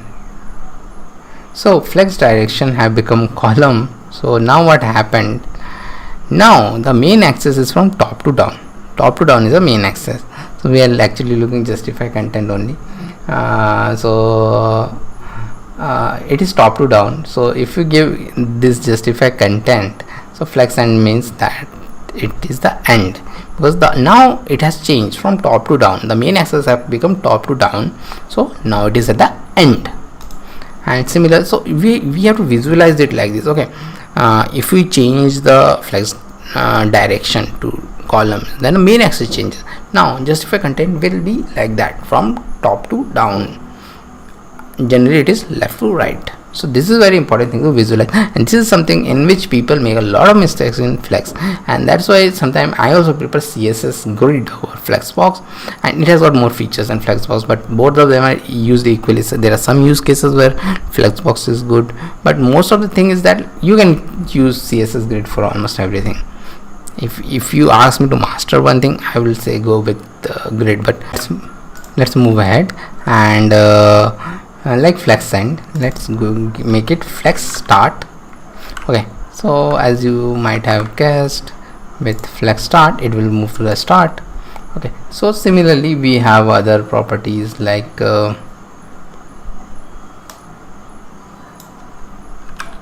center will move it to the center. Yeah, it was there also, I think I didn't show. Then space between, and all those other properties are there, and it will behave like the same. The only you have to visualize it top to down. Okay, so this is done. Okay, now we will look into another very important property known as align item. So it always goes hand in hand with justify content. So for align item also we are going to change the base a bit again. So let's make the font size again 100px. Okay, so to display some of the things we need to change these spaces and all. So display flex is there, border is there, and min height I don't need height and min height. I think you know the difference by now. And space between also I don't need, and flex direction I don't need. Means the align item is actually on the cross axis. It is just opposite to justify content. If justify content is on the main axis, left to right, so in a normal case if I don't give flex direction, the cross axis become top to down. So there are two axes in Flexbox. I didn't tell about that axis first. So the main axis is from left to right. If you don't give flex direction and all, flex direction sort of changes the polarity. Okay, so and the cross axis is from top to bottom. Okay, now what will happen? Now by default it is align item is stretch, means whatever it is coming right now it is like this. So let me do align items is stretch. Okay, so nothing will be changed. Okay, so now it has also got the same properties, means align item is, let me do now flex start. Okay, flex start, see everything moves to the start. Flex end, everything moves to the end. Then similarly we have center, it will be center, and like all those things will be again be there, and all those things like space around and all those things will be space around. I think no space around is not there, my bad. Okay, it is only till center. Okay, because how a space around will be there, it is because it is top to down. So we are moving either it all to the top, either to down, or to the center. So this all are there in the line item. Okay, so now this completes our part 1 of our Flexbox, and before we move to the part 2 of the Flexbox, it's not a very big topic and we will complete it in 2 units. So before moving to part 2 of the Flexbox, I want you people to learn Flexbox a bit more. And how to learn Flexbox a bit more? Actually Flexbox and Grid are considered to be a bit difficult concepts. Means I told it is easy, but sometimes people miss whatever I told it is very difficult. So there are 2 ways to master Flexbox or Grid. For that case, one is to create website using it. Okay, you get a layout. Just there are very good websites I will give after some time, in which you will get the layout for free, which is generally made by designers. Get a layout for free and you just make it through Flexbox. Use your imagination and make it through Flexbox. And the other way, the second way, is to learn through some game. Yeah, there are some very good game. I will show like, and you have to play that game. So the best game in Flexbox is known as Flexbox Zombie. There are other games also, but I highly recommend this game, Flexbox Zombies. And I have not completed Flexbox yet. I have completed actually 3 topics. So if I go here, I have completed the main part of Flexbox, and they are, so you log in here and then you 1 2 3, these 3 you have to do: flex direction, justify content, align items. And you learn a lot in this, means this is quite big. Some other content we are going to do later on, and if you complete this whole game, you will become a master in Flexbox, and then you apply that knowledge to websites.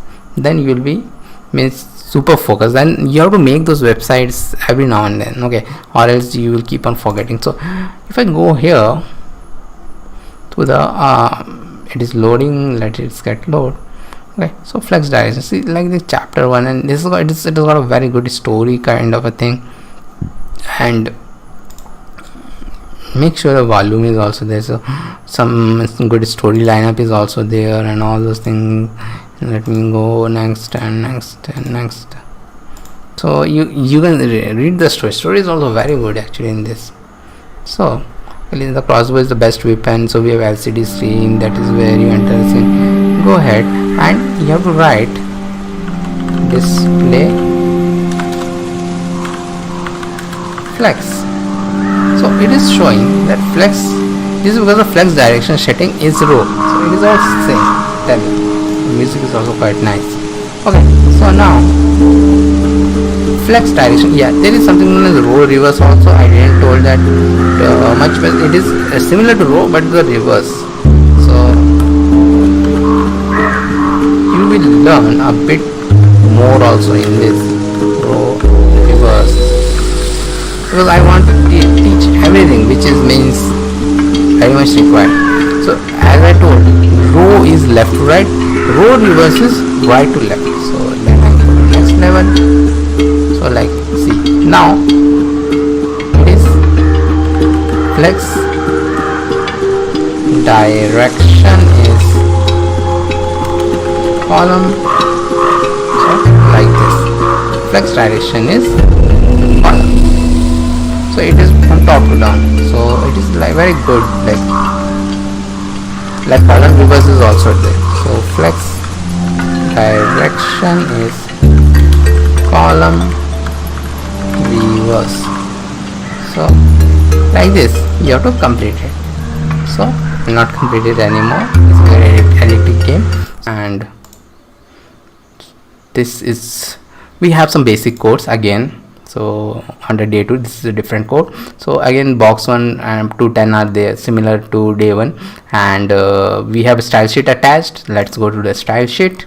The style sheet is, box color is white, font size is 100 pixel, and all the boxes are there of different color. And display is flex, and like this, height is 100 vertical height, and width is 33.33%. so because of that we are seeing this width.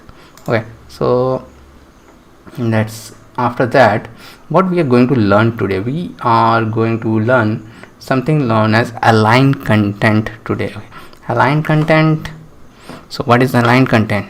So again, our best resource is this, as I have told on day 1 also, this is our best resource. So let's come to align items and justify content we have seen. So now we will see what is align content. Okay, this aligns a flexbox line within when there is an extra space in the cross axis. Okay, in the cross axis. So means by default the cross axis is top to down. So by default top to down. If there is some extra space, then only it kicks. Okay, justifies content aligns item within the main axis and align content within the cross axis, but only when there is an extra space. Okay, so it is different than what we have learned earlier. which is align items. Align items also do on the cross axis, but it is not like that. And if you want to check more about align item, check the previous videos again. And one thing I forgot to ask, hope you have completed your Flexbox Zombies first 3 exam. It is very important to complete the first 3 chapters so that you can get a better grip on Flexbox, which is the main thing in today's. Most of the people I know uses Flexbox only because it has got a little concept, small concept than CSS Grid. Okay, so let's get started again. So this is there, and then align content we are going to do, but for that, okay, let me increase the font size a bit so that it is good on the, if someone is viewing on the mobile, it is good there also. So we will do that flex wrap property again. Wrap, okay, flex wrap is there, and if we do flex wrap, let's see what happens. Yeah, it will be like this because it is not fitting.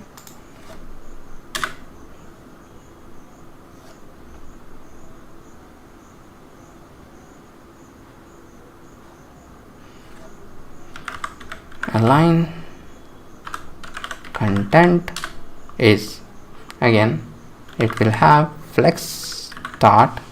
If I do save it, see, everything moves to the start, flex start. So this is still here, so flex end, so there was extra space, so everything moved to the start. Similarly, flex end will be there, everything moved to the end. Okay, so similarly, as you might have guessed, center will be there,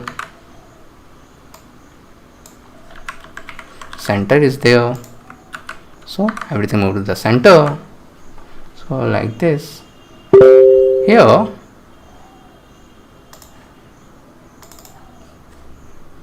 space between is also there, space between,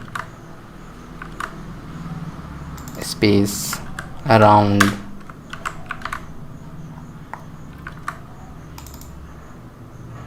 space evenly, so all of them are there. So this completes our align content. Now we will see the individual flex properties. So what we have seen till now is the parent flex property, what we were always applying on the container and all. Okay, the main flex properties were applied on the container. So there are some flex properties which can be applied on the children also, so we will look into that. Okay, for that, first the property which we are going to look is known as align self.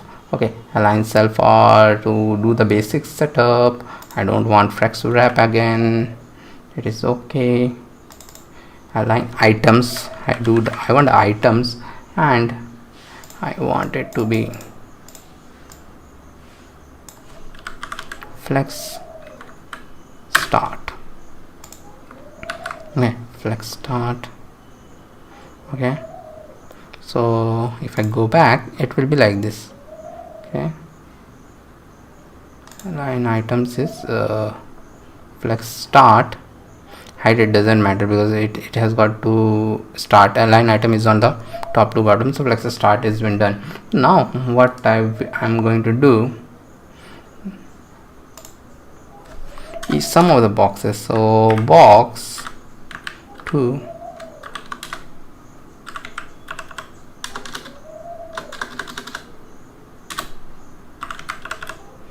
padding bottom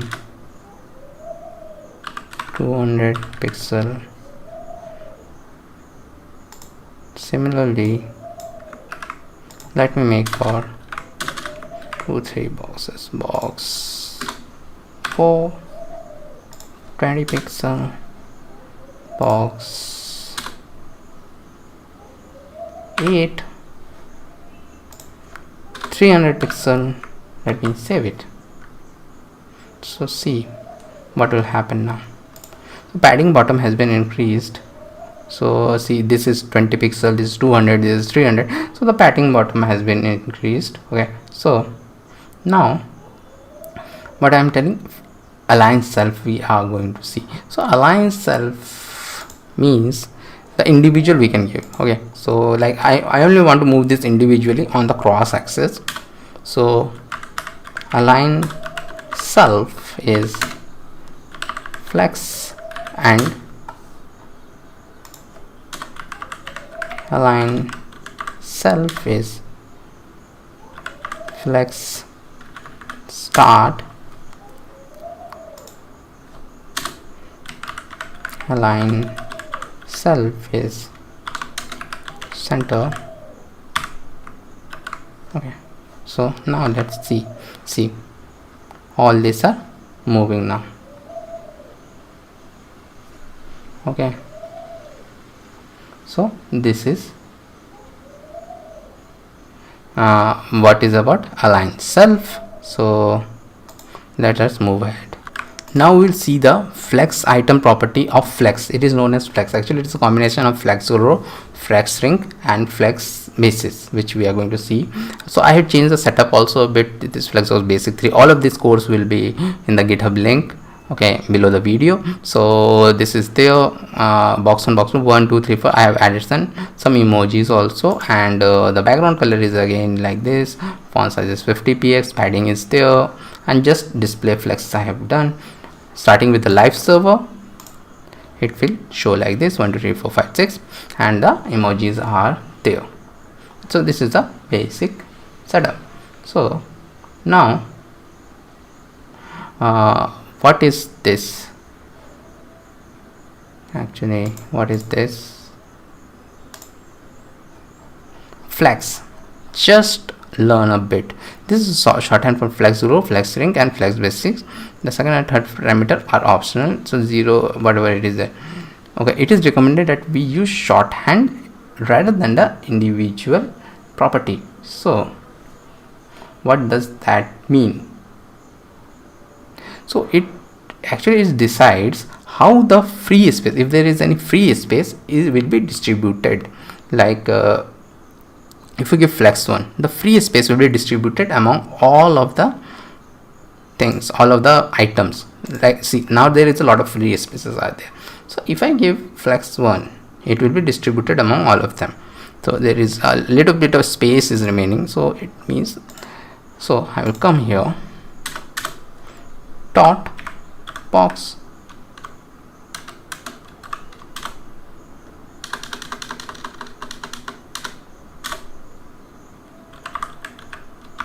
flex 1 I'll do,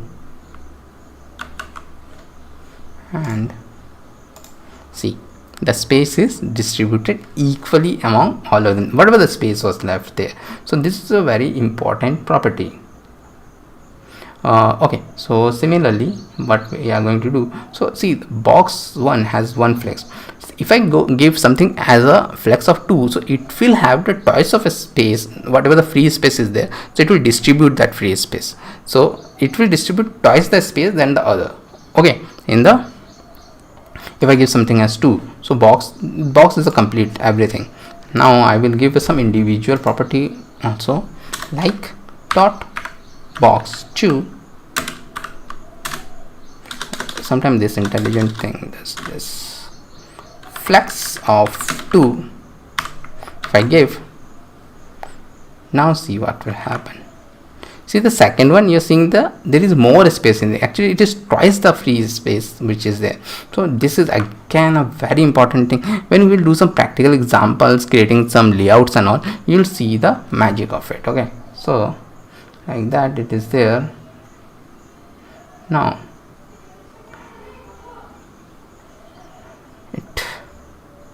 so as it is as you know, it is advisable to use it like this only, and so we will learn like this only, and it is better to leave it like this. Means we can go individually also, but it is good to leave it like this only, because this is the main use cases, and I don't want to teach the things which are not required, which we will not going to use that much in production. Will use this code. So this is the main thing, and this is the ending of our Flexbox course, Flexbox After this we'll go to CSS Grid, and the code and the links are all in the below. But there is one assignment which is left, and you know what is the assignment, and it is known as Flexbox Zombies. Yeah, our favorite zombie game. So this all you have to do. Now this is the assignment. You do all this. Again, the best article is this, a complete guide to CSS Grid. You just type CSS Grid like this. I have typed CSS Grid, and the second article is this. W3 school, don't go to that. Go to CSS Tricks article, and it is again a very popular article. It has got everything, means quick. This is like a quick reference guide, and you can quickly reference. And CSS Grid is a bit more than Flexbox is. So let's get started. So by getting started, so this is, I have created an index.html and one styles.css. okay, so just an HTML file, and have a container with item, class name item, and 1 to 10 is there. Okay, so let me open it with live server. If I open it with live, actually I don't want to open it here. I want to open it in Firefox Developer Edition. So you also know this is on Firefox Developer Edition. You have to run this because it has got some inbuilt tools which is not there in any other Firefox Developer Edition. This is not normal Firefox. This is Firefox Developer Edition. It has got a special tool which we are soon going to use. When you right click and open the tools, it has got a CSS Grid tool which is there, which is not there in any other browser. Okay, so item 1 and on. Okay, so one more thing which I have done actually is given the basic CSS. Actually we are not going to learn from this. The basic CSS means the root and all have changes. This is just the color I have changing, and HTML, some box sizing, border box and all are there, and some text shadow is there, and the body I have given a nice linear gradient. Min height is also done, margin is there, background attachment, and some h1 h2 are done. And this, each item in a grid will contain a number. We center the content of this item. You can do this with Flexbox 2 as it is written. We are just centering the content. You don't need to understand this right now because we are soon going there. Means we are just centering the content. Don't need to understand what is justify content, what is align items right now. This is different or a bit similar to what we have in Flexbox, but grid concept is a bit different, which you will soon learn, and this is there. So our code will mainly start after this main code. So it is been shown like this, the basic. Okay, so let's get started. And again it is applied at the parent level, like the container is there. Okay, so container, I will come here and dot container,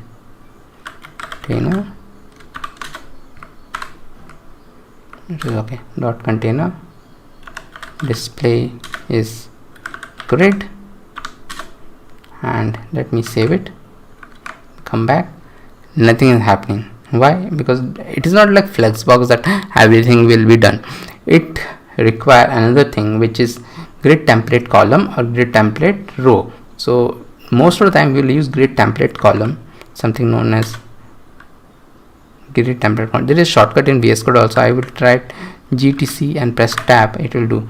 I don't want the repeat. So the property is grid template columns, and you give the columns in this. So see, by default there are this 10 are there. We will define two column, one of 200 pixel and another of 500 pixel. So I'll do 200 px and 500 px. See what will happen. Two columns have been created. One is of 200 px and this is 200 px, and this is of 500 px, and everything else are been fitted into this. Okay, so like grid template column. So one column is this and one column is grid template column. There is something known as grid template rows. So let us come to that. GTR grid template rows. Again, we don't want this repeat. We'll learn about this later on. Grid template rows.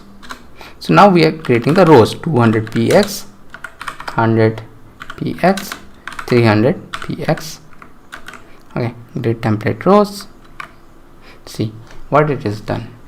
One row is of 200 px, one row is of 100 px, and one row is of 300 px. Then actually these two rows are extra, so nothing was taken for them. They're like normal, because we only given the rule for 3 rows. So these threes are been done: 200, 100 and 200, 100 and 300. Okay, so let us give some gap also in between each of them, and for that we have a property known as, I think, gap. Yeah, see, grid gap. Earlier it was called grid gap, now it is called gap of 5px. So gap of 5px, it means it will give the gap at both, means so here also, bottom also, right, and all the 4 places it will give gap. So we can see only 2 or 3 places of 5 pixel, and this is how nice is looking, only with 3-4 lines of code. This is much more, as I was telling, this is much more powerful than Flexbox for that also. So okay, so now we will look into something known as implicit tracks and explicit tracks. Okay, so what are implicit tracks and explicit tracks? Let us look into them. And as I told you, we can look into implicit track and explicit track only in Firefox Developer Edition, and this is not the normal Firefox, and definitely not Chrome. So right click, inspect. So if you don't have, download it, inspect, and see it is giving me the grid layout. So this option is not there in any other browser. So this is grid, so we did this one as grid, so don't go about this, click here. So this one is grid. Okay, and all the properties are there. So I have to do this, and let me click this to black, and div container also I will do.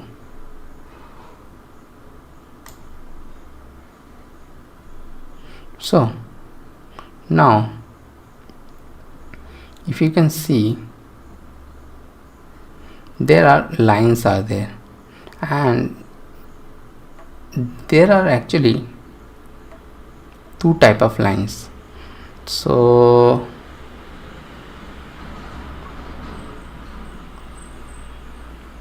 if you see, these are the dash, these are known as explicit tracks. Okay, and this is known as implicit tracks. As we have seen in the seen earlier, what happened means, this where when we gave it in that grid template row, this was not there because we have only 3 rows. So there the implicit tracks are being done, and this is explicit tracks. If I zoom it a bit, not this,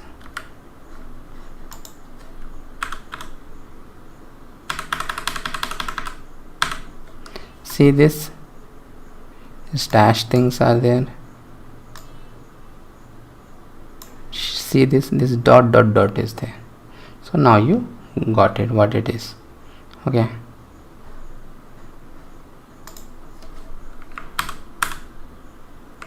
okay, so these are implicit and explicit. Let me revert it back. Okay, so there is some other property is also there, which is known as suppose this were created implicitly, means because there was nothing, whatever the space it was there, it created. But suppose I want it grid template row I have given. Okay, this grid template row I have given, so 200, 100, 300. After that also, if some rows are formed, then what I will do, then I want to have them for 150 px. So what I will do, grid auto rows 1 50px, save it, and these two are now 150px. Okay, these two are now, see, they are bigger, so they are 150px. So this is known as grid auto rows. Okay,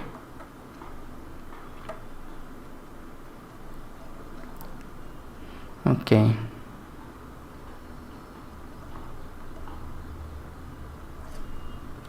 now we will look into something known as grid autoflow, and it's better to understand it through the code. So for that, what I'm going to do, I am going to have only two, so I'm commenting it out, so because I'm going to push it into GitHub. Okay, so only 2 rows will be there, and then let me come back here, and grid rows I don't want, and this all I don't want. Okay, grid template column, let have it, one is for 400 and another is for 200px. Okay, so if I save it, if I come back here, see what is happening, 400 pixel and 200 pixel, and suppose I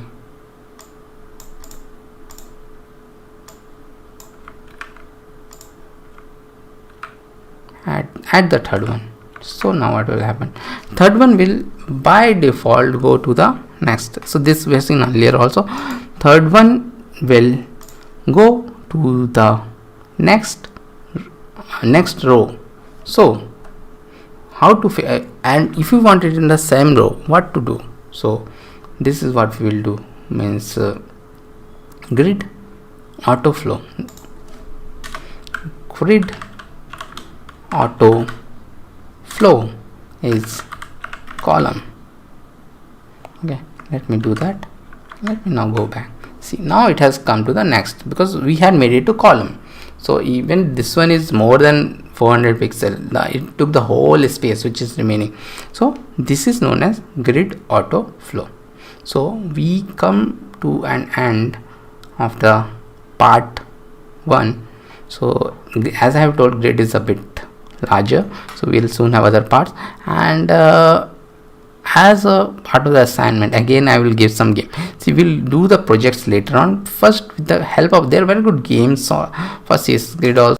So, and the game is known as CSS Grid Garden game. So you need to play this game. This is again a very good game, and it's got many levels. So first complete whatever I have taught till now, do that. So basic 2-3 levels. We are going to start with this sort of blank only, and what we have here again, this is the new file. Everything will be there in the GitHub, and 15 items are there, and styles are common, just like in part 1 the styles are common. Okay, so now we will start, and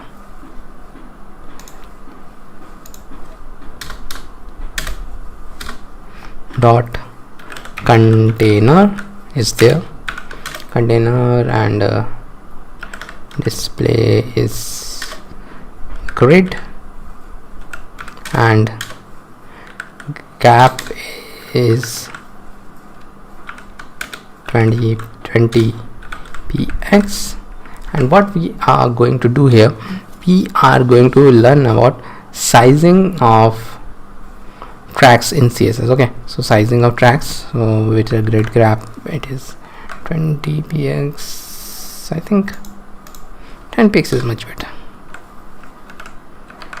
Yeah, 10px is much better. Okay, so to size a column, what we need to do, so like GTC grid template column, let us try to size it by percentage. The normal way, 25. Suppose I want 4 columns, 25%, 25%, 25%, and 25%. Let me save it, go back, see everything is, but something is wrong. See here the size is less, here the size is more, and if I make it a bit less, see what is happening. So it is not perfect. Here the size is more, so it is not perfect. Percentage is never perfect for a CSS grid. So what we are now going to do, we are going to use something in CSS Grid known as FR. FR means free space. So to understand this basic CSS layout, first what we will do, we will have a border. So GTC let us take one of 200 px and one of 150 px. Okay, and border 1 px solid black, 1 px is very small, let it be 5 px. Save it. See, this has been formed. One is 200 px and one is 150 px. Okay, so now if I add, so there is lot of empty space here. If I add one FR to it, what will happen? One FR means one free space. So whatever space is left, the third one will go there. Whatever space is left, as it is known as free space. So whatever space is left, it will go there and it will show like this. So what if I make 2FR? 2FR means after 200 pixel and 150 pixel there will two more columns. One will have 1 FR free space and another will have twice the space of it, twice. So this is more than 150 px. So after 200 pixel and 100 pixel, this much space was left. So 2/3 was taken by it and 1/3 was taken by it. So it is like that. Okay, so after that there is something known as auto also. What is auto? So it takes the size of the whatever the element it is there. So element means, see, 1 is the element, 4 is the element, 7. So whatever the size of it, it will take according to that. Okay, so but one thing you should notice, see, this 10 is larger and everything is taken according to it. So let's check one more thing. Let's check this concept only again. So if I go here and instead of what is it, 1 4 7 10, okay, so I have to change 4.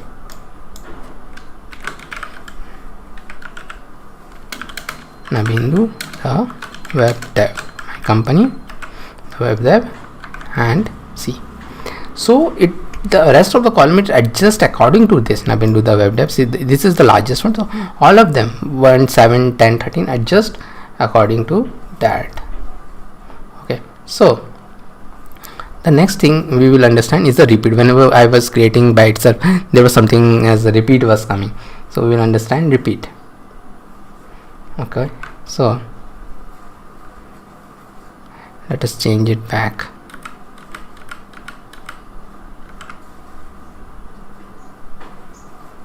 Okay, oh, okay, so we'll come here and suppose auto is there, then like this is there, 1 FR, 1 FR and 2 FR. So 1 FR, 2 1 FR and 1 2 FR is there. But see, I'm seeing that 1 FR 1 FR is getting repeated. So what I can do, I can repeat 2 times of 1 FR. Save it. See, same thing. Means it is a form of writing the things. Means we cannot, means 2 times 1 FR will be repeated. And what does this means? Means auto. Let me remove this 2 FR. So 1 FR, 2 FR. If I save this, pause the video and think what will happen. Okay, so you might have guessed what will happen. Let's see what will happen. It means 1 FR, 2 FR, 1 FR, 2 FR. 2 times repeat this thing, 1 FR, 2 FR, 1 FR, 2 FR, 1 FR, 2 FR. So it means that. Okay, so this completes this sizing tracks. So now we will look into sizing grid items. I have changed the code a bit, means now it has got more, around 30 items are there, and like the container have this GTC of repeat 5 of 1 FR, And the item 9 background is different, and width, I have given the width a bit more because of that it is extending. Okay, so this is one way to extend it, the width. Okay, but we don't need to do it like this. We have something known as span, with which we can expand the width. So we will write grid column, and it is span of 2, save it. See, the same thing, it has got the span of 2. See, now 4 and 5 were there, so it took both of the space, span of 2, but it has shifted the item 10 below. Okay, so now similarly we can add grid row property also, like grid row of span of 2.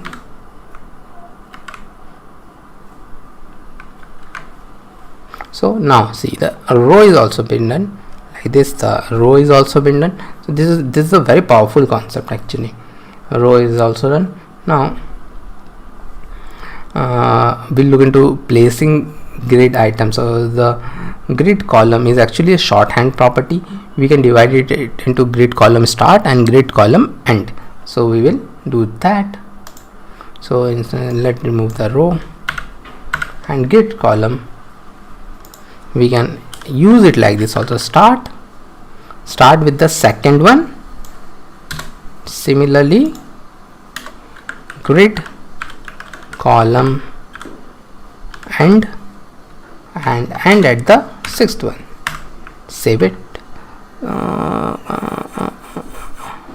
Okay, spell mistake. Save it, and it is like this. So okay, let's do one thing. Why to do this? Let's do it in the some other thing. Let it be there. So you can refer the code. Let me do it in some other dot item 16 background hash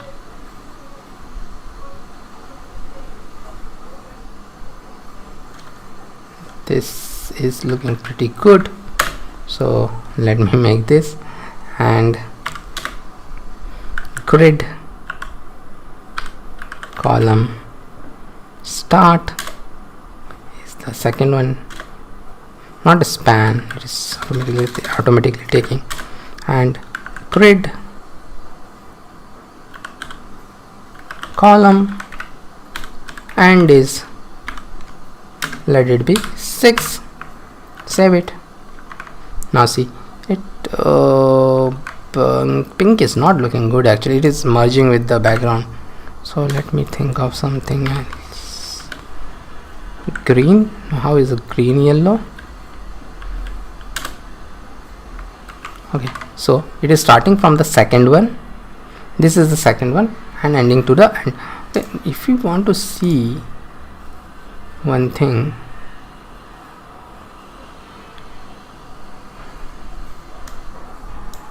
let me do this, and the numbers are also there. So the number is like 1 2, so 2 will start from here and 6 is there. Okay, let me open it only.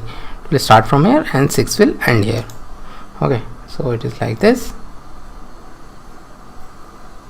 and then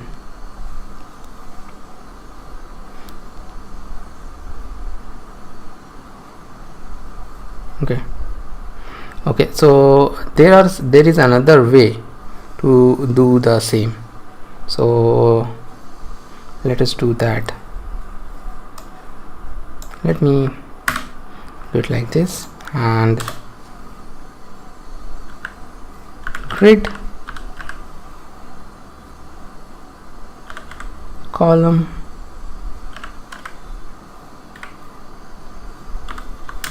to 6, grid column 2 to 6 is there. so it will start from 2 and end at 6. Same thing, nothing will be changed. And the other thing is, let me comment out this also, grid column 2 span 4. So this is the other way, same thing will happen again. Okay, so there is another concept which I want to tell. Suppose item want to expand the whole row, so how to do that? So that we will see in dot item 17, background is sienna, grid column is 1 minus 1, save it. Item spelling is wrong. Now see, it is expanding from 1 to end. Okay, so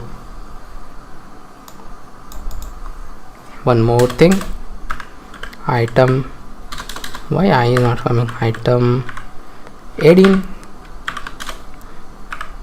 background is spring green, this is a good background, and grid column is 1 slash minus 2. So what is minus 2? Means 1 from the end, so it is going till this, so 1 from the end is minus 2.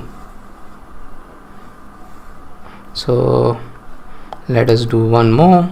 So we can mix a lot of things, so like dot item 20 background is linen,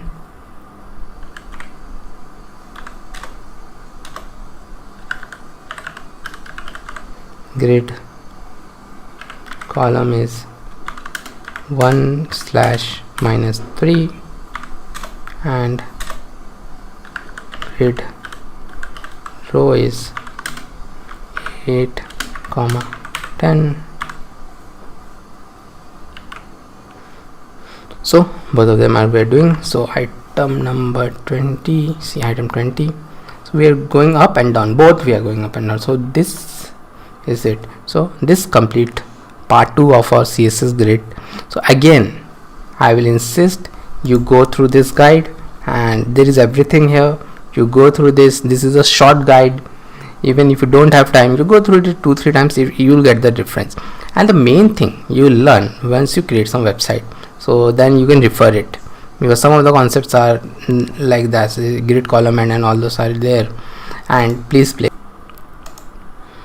So this is the basic. Again, the style.css is the basic, and index.html we now have 12 items. This is again a different repo, and what we are going to learn now, we are going to learn about autofill and autofit property in this now. So let's get started with that. So is it running? Yeah, it is running. I don't want it here because it is not possible for that grid item. Okay, so it is running and it is showing like this. So let's get started. So let's try .css.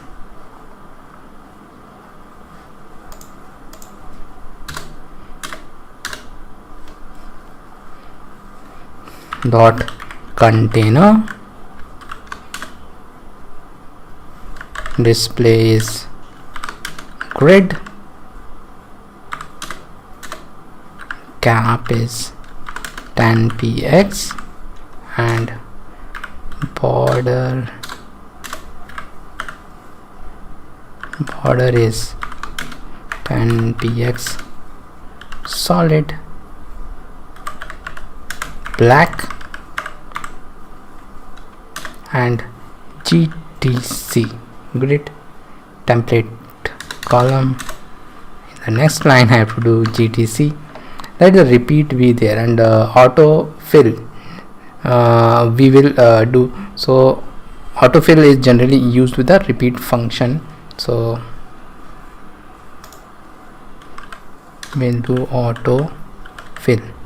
We are giving autofill instead of a number. Actually, instead of a number we are giving, so and then we are giving 150 px, so it will try to fit the 150 px. Is that to fill the row for 150 px each, you don't have to give any number or something like that, like 2 3 4. It will adjust, it will check on itself what is the fitting ratio. So 150 px, 150 px, the last one was not able to fit, so it came to the next line. So this is known as autofill, and this is very responsive. If I move it like this will be responsive, and even in a 2-column layout it will be responsive. Okay, so this is very responsive.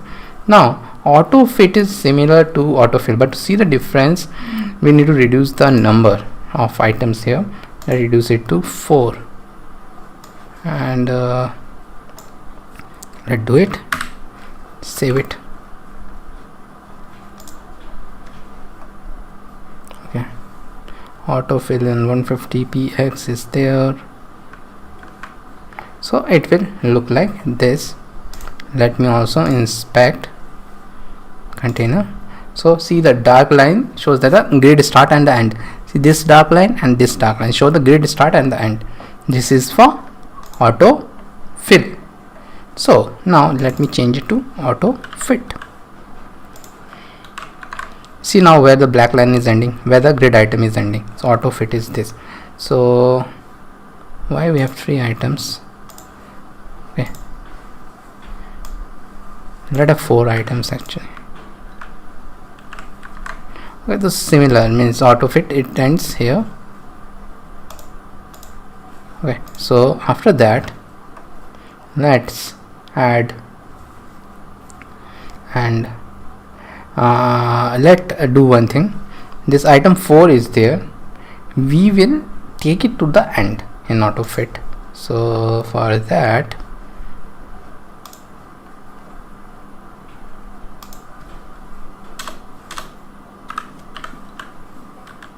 item 4 grid column and is -1. So nothing will happen because this itself was the ending. So why something will happen? This itself was the ending, so nothing will happen. But now change the same to fill and see the magic. So now it moved to the end. Why? Because the grid was ending here, so now it moved to the end, and this is a very good way to group the menus actually. Okay, so this is the difference between autofill and auto fit. So there is another concept known as min-max. So min-max along with autofill is a very powerful concept in grid, and this is very powerful because with very less queries you can make a site very responsive without using media queries and all. Generally we use media queries for different screen sizes, but we don't even have to use that if we use this. So let us do that. Let's do one thing here. Let it be like that. Why to paste this? Let's take 5 6 7 8. Let's cut it from here and dot min max container. So like this, and inside this 5 items will be there. And now so anyways these are like this. Okay,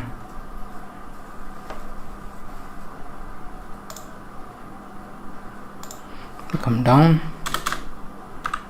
dot this, displays grid gap is 10px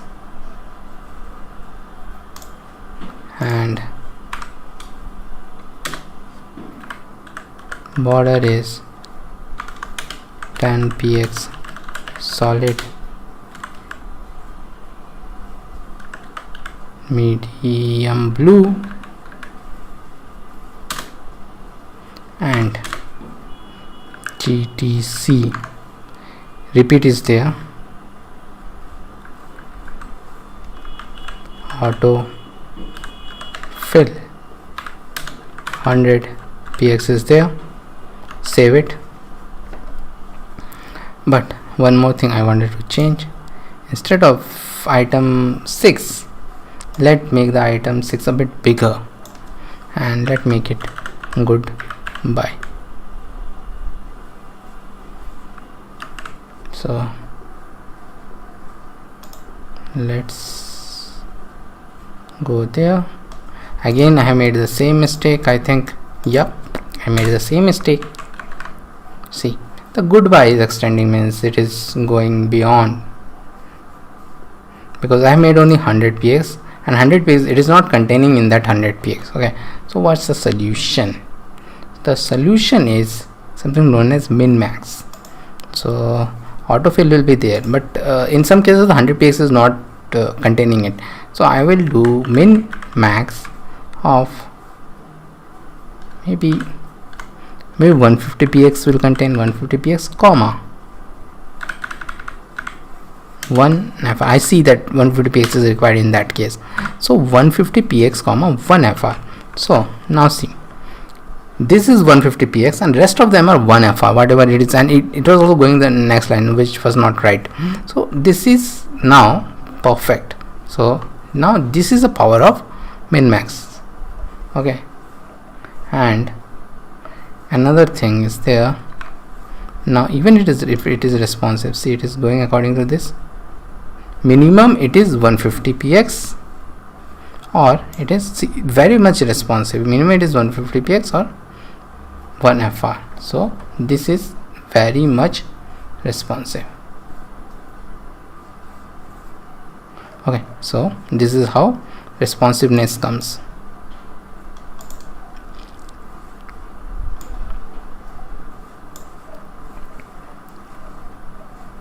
So in the desktop view, if you can see the items, there are a lot of space on the empty space on the side. See this empty space I'm talking about, this empty space. So we can fix this problem by the auto fit property, not auto fill but the auto fit. So let us change it to auto fit. So it's got fill, everything got fill. Okay, and so this is much better in some cases, this auto fit property, and our desktop view is also fixed and it is looking perfect. This one, second one, this is looking perfect. Okay, so yeah, so this is the setup. Okay, I don't want it here because as you know grid doesn't works well there. Okay, let it be opened only. So what I have here, right, this is again a different code. I have around 40 items are there. The main code is like that only, and these are the things which we are going to learn. So I just commented them out.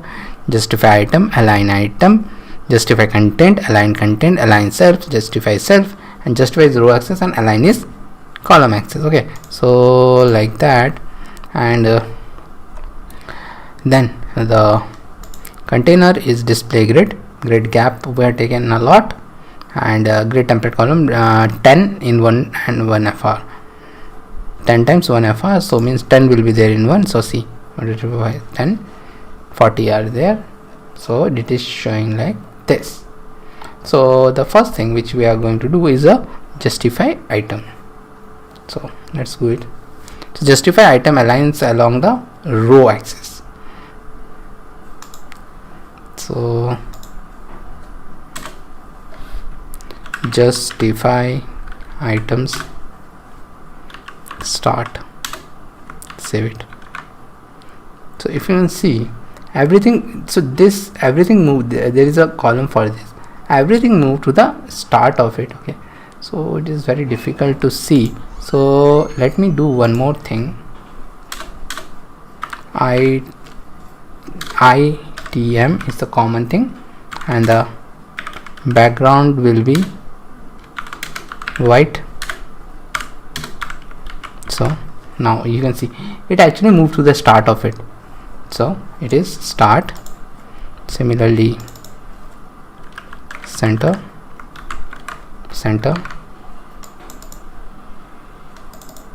and end of this box, and the last property is stretch, and see it is stretched. Now we look into align items, which is for the aligning the grid items in the column axis. Okay, so we'll do that, and grid template column is right, but we need GTC also, GTR, grid template row, and repeat 5 of 100 px, and background is white. So a bigger one will be created. Okay, we don't want justify item to be stretched. Let justify item be end. We are seeing align item, but justify item should also be there, so it should be it is at the end like this, and it is showing like this. Okay, so now we'll start with the align items. So align items will start.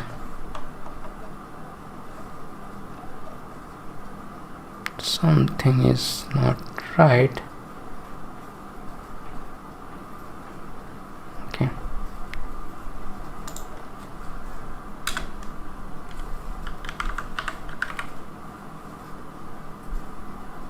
oh yeah, again the same mistake. I don't know why I make the same mistake again and again. See, repeat again doesn't have, but that's why I was thinking it is a box. It is kind of a box.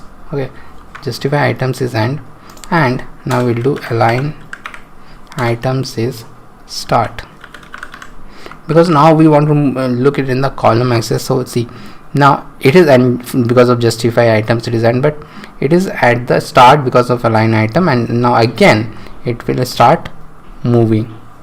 Okay, so now see closely, start, end. See, it moved here in the box, center, it moved the center, and stretch is by default, stretch is there, so stretch I have to do, and it will stretch it. So this is align items. Now we look into one of the very important trick with the justify item and align items.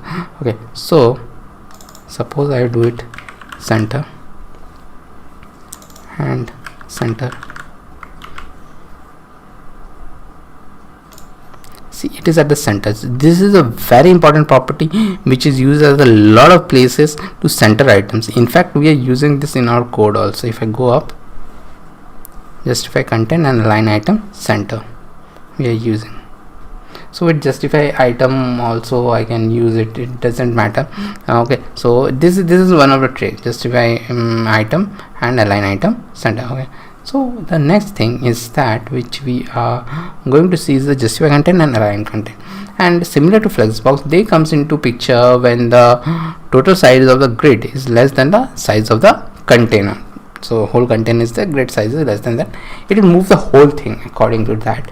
So for that, let us change it a bit. Okay, 5, repeat it, let's have a border also, border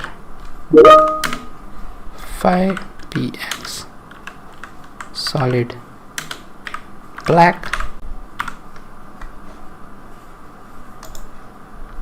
Okay, 5px solid black,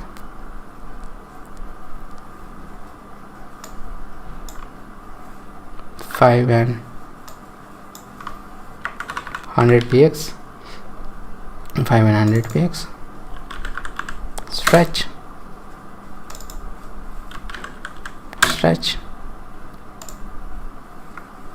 save it.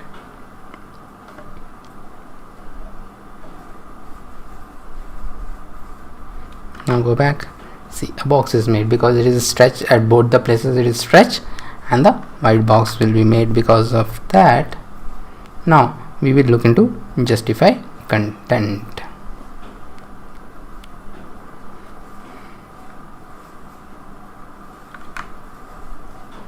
Okay, one more thing.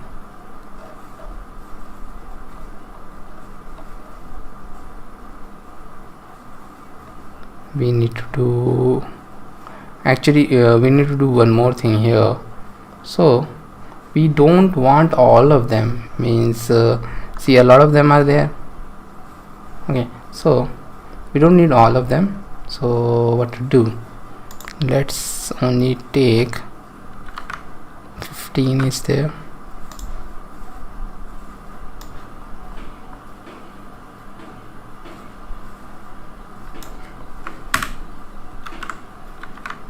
So 15 is more than enough, because we, as I told, the container size should be less.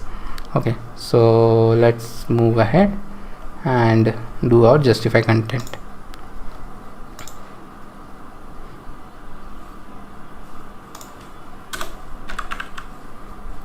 Justify content is start, nothing will change, and see, it has moved here. In the end, it has moved here.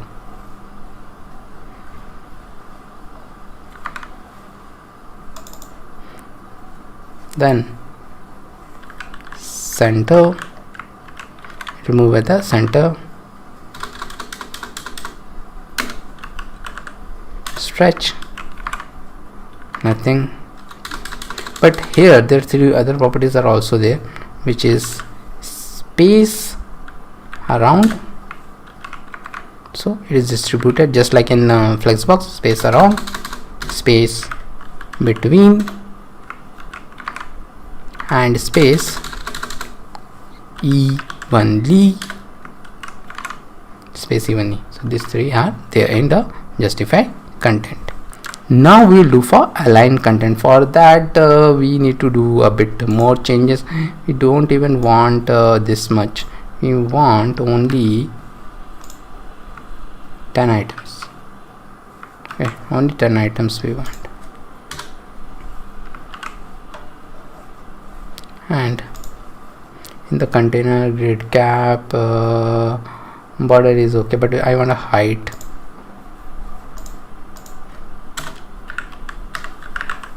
Height of 500 px. Border is there. Grid is okay. I don't want the row because I have already taken the height. Stress is there. Justify content, let me make it space between. Now let's see how it is look. It's looking like this. Okay, so now okay,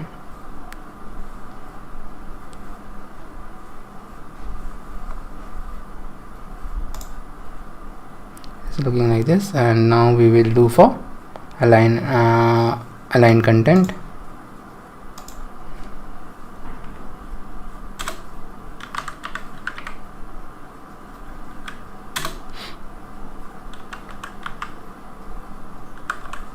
Align content start. See, everything moved to the start.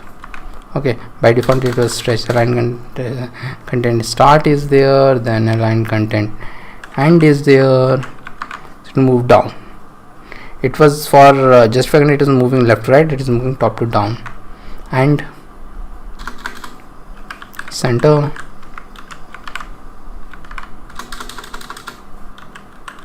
stretch. So stretch, it was like this initially. If you don't give anything, it is a stretch. A space around, top to down, space between. So there less space between is this, and a space evenly is this. So we are done with the align content. Okay, so now we look at an individual property of justify self. So it is exactly equivalent to justify content, but it is meant for only one item. So what we will do, we will make it also between, and item is right. Let's make item ITM8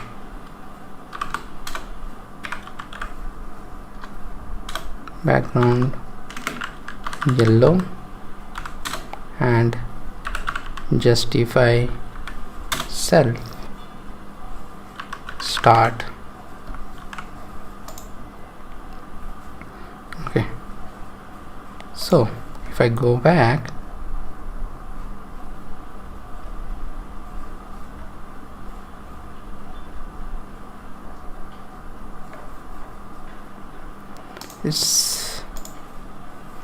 it has moved to the start. It is okay, but actually let me have some more.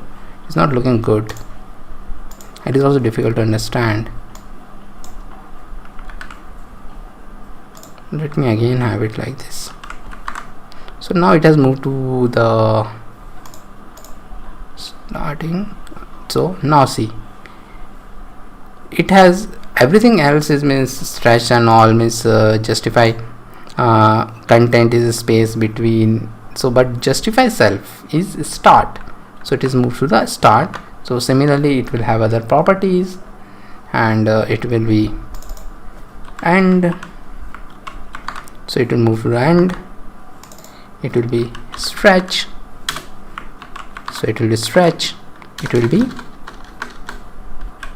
center, and it will be center. So this completes our justify self.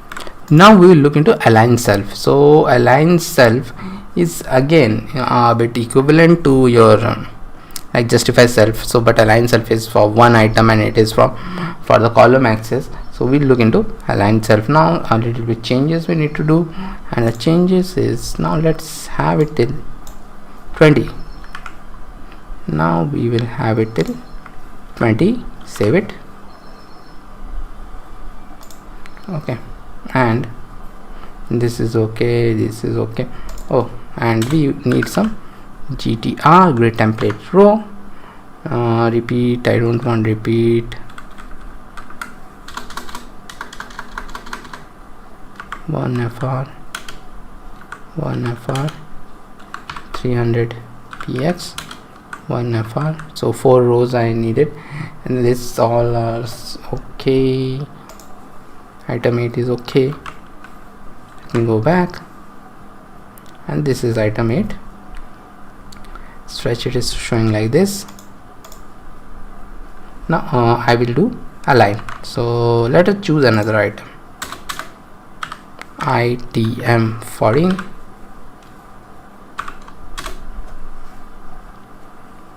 Background is pink. Align self is start. So see, where's 14? So align self is within the same thing, within the same container. You see align self is moved to here, start, end,